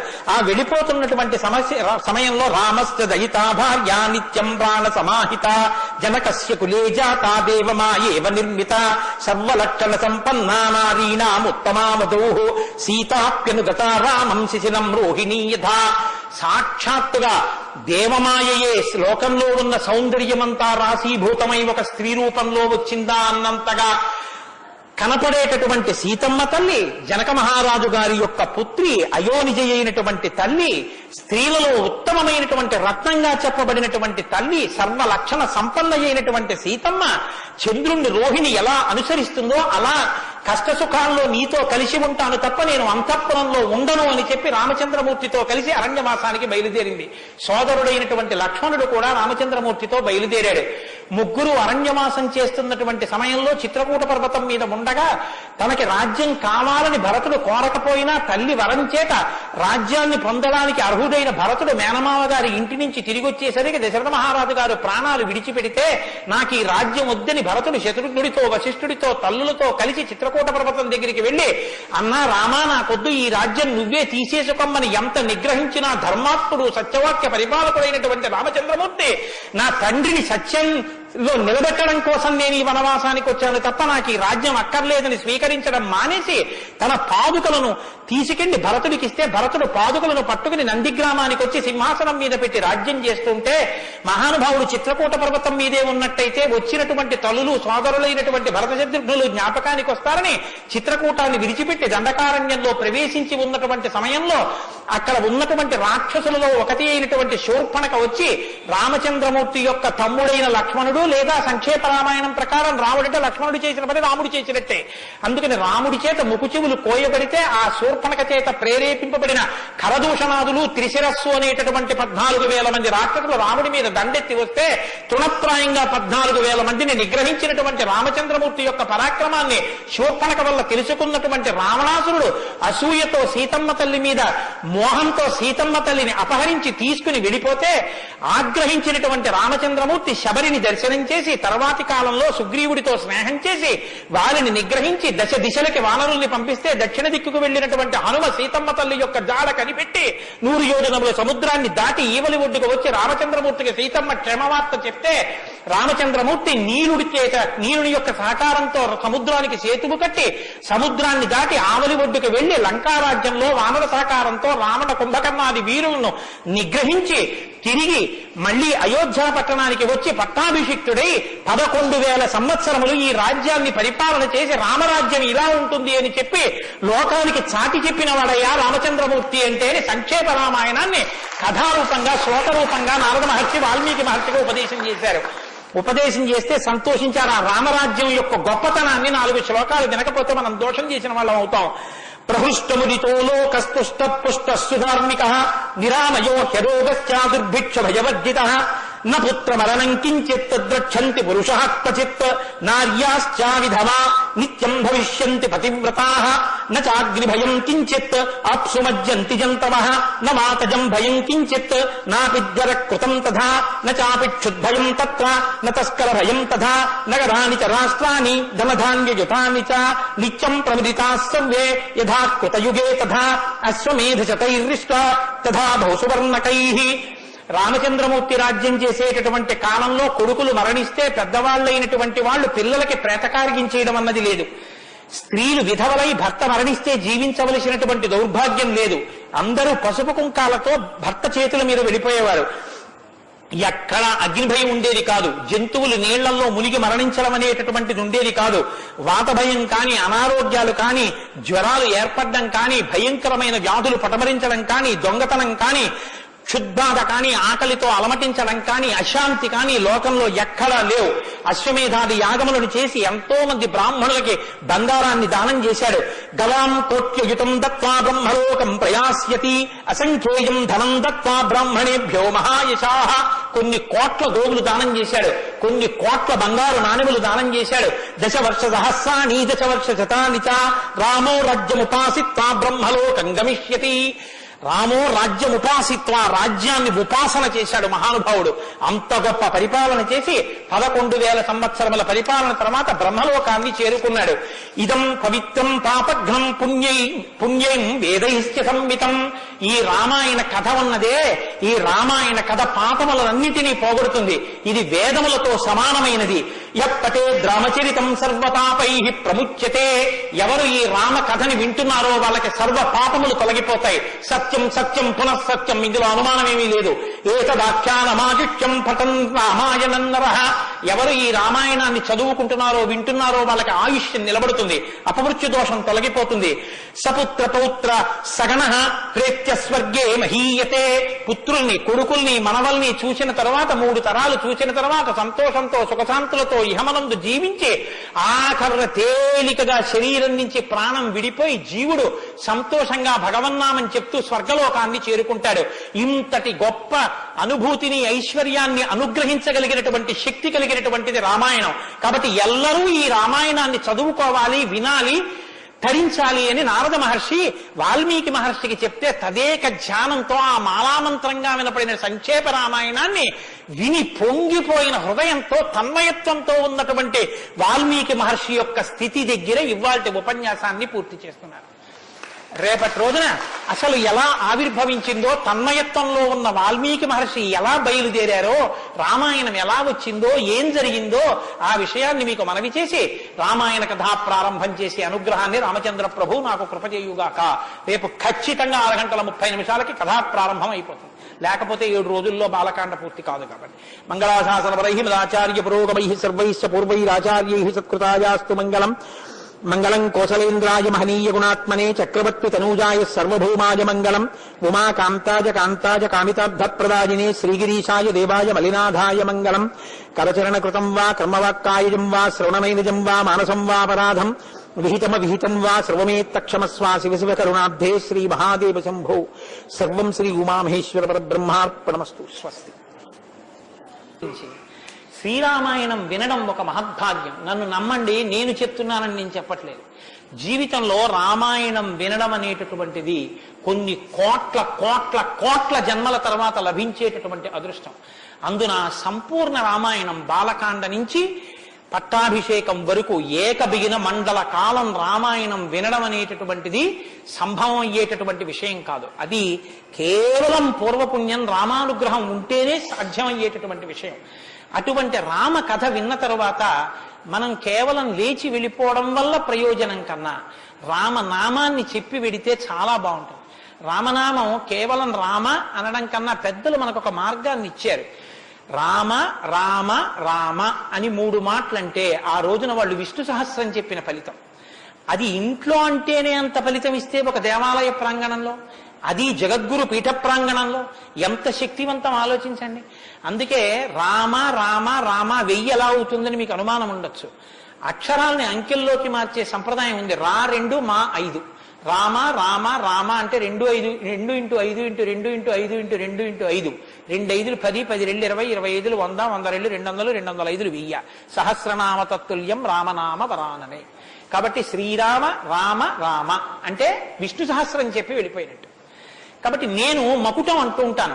మకుటం మీరందరూ కానీ నేను దానికి వివరణం ఒకటి అంటూ ఉంటాను. మీరు మీ అందరూ కూడా చక్కగాను రామనామము రామనామము రమ్యమైనది రామనామము అని మీరంటారు. ఉండండి, మీ త్వర చాలా గొప్పది.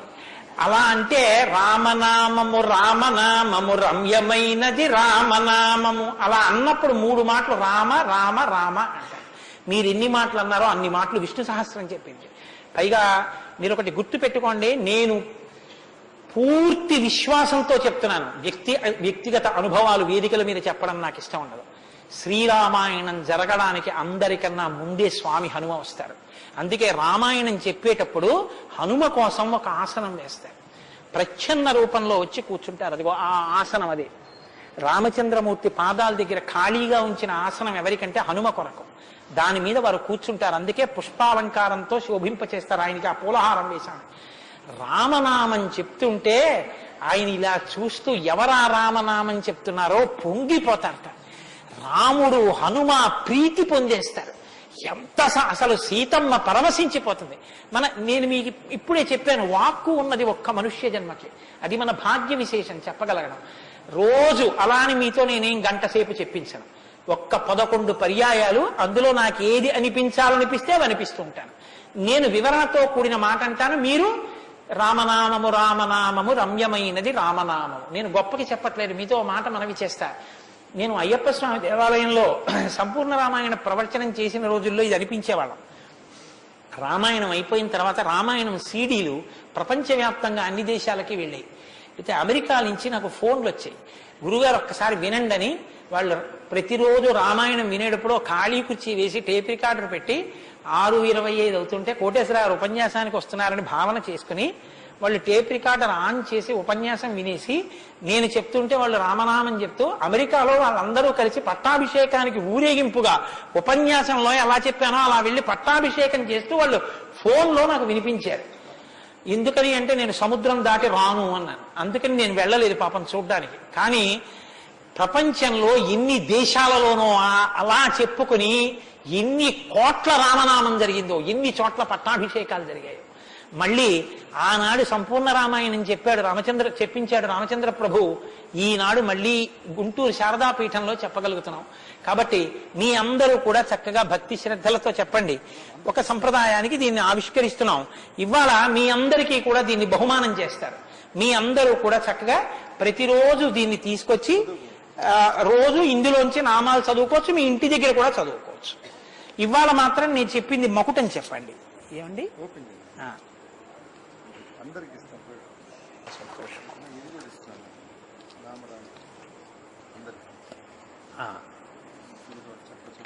108 నామాల్లో సంపూర్ణ రామాయణం నామరామాయణం అని ఇది కూడా మీకు బహుమానం చేస్తున్నారు. ఇది కూడా మీరు చదువుకోవచ్చు. రండి గోపాలకృష్ణ గారు తీసుకోండి. నామము రామనామము రమ్యమైనది రామనామము,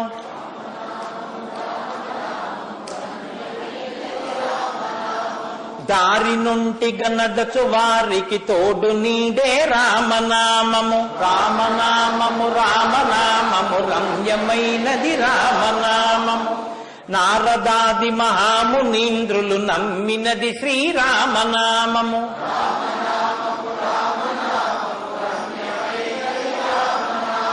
కోరికొలచిన వారికెల్లను కొంగు బంగరు రామనామము.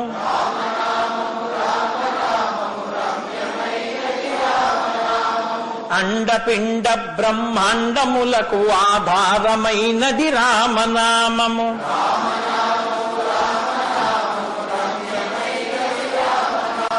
బ్రహ్మ సత్యము జగన్మిథ్యా భావమే శ్రీరామనామము.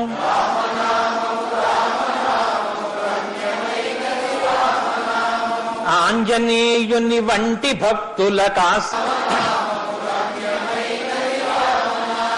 నిర్వికారము నిర్వికల్పము నిర్గుణము శ్రీరామనామము.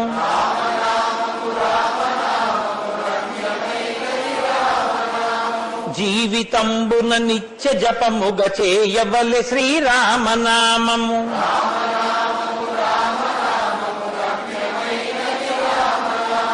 నిజ స్వరూపము బోధకంబగు తారకము శ్రీరామనామము.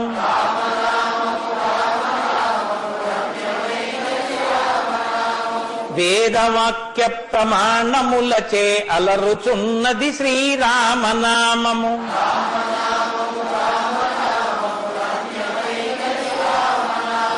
తల్లి వలె రక్షించు సుజనుల నెల్ల కాలము రామనామము.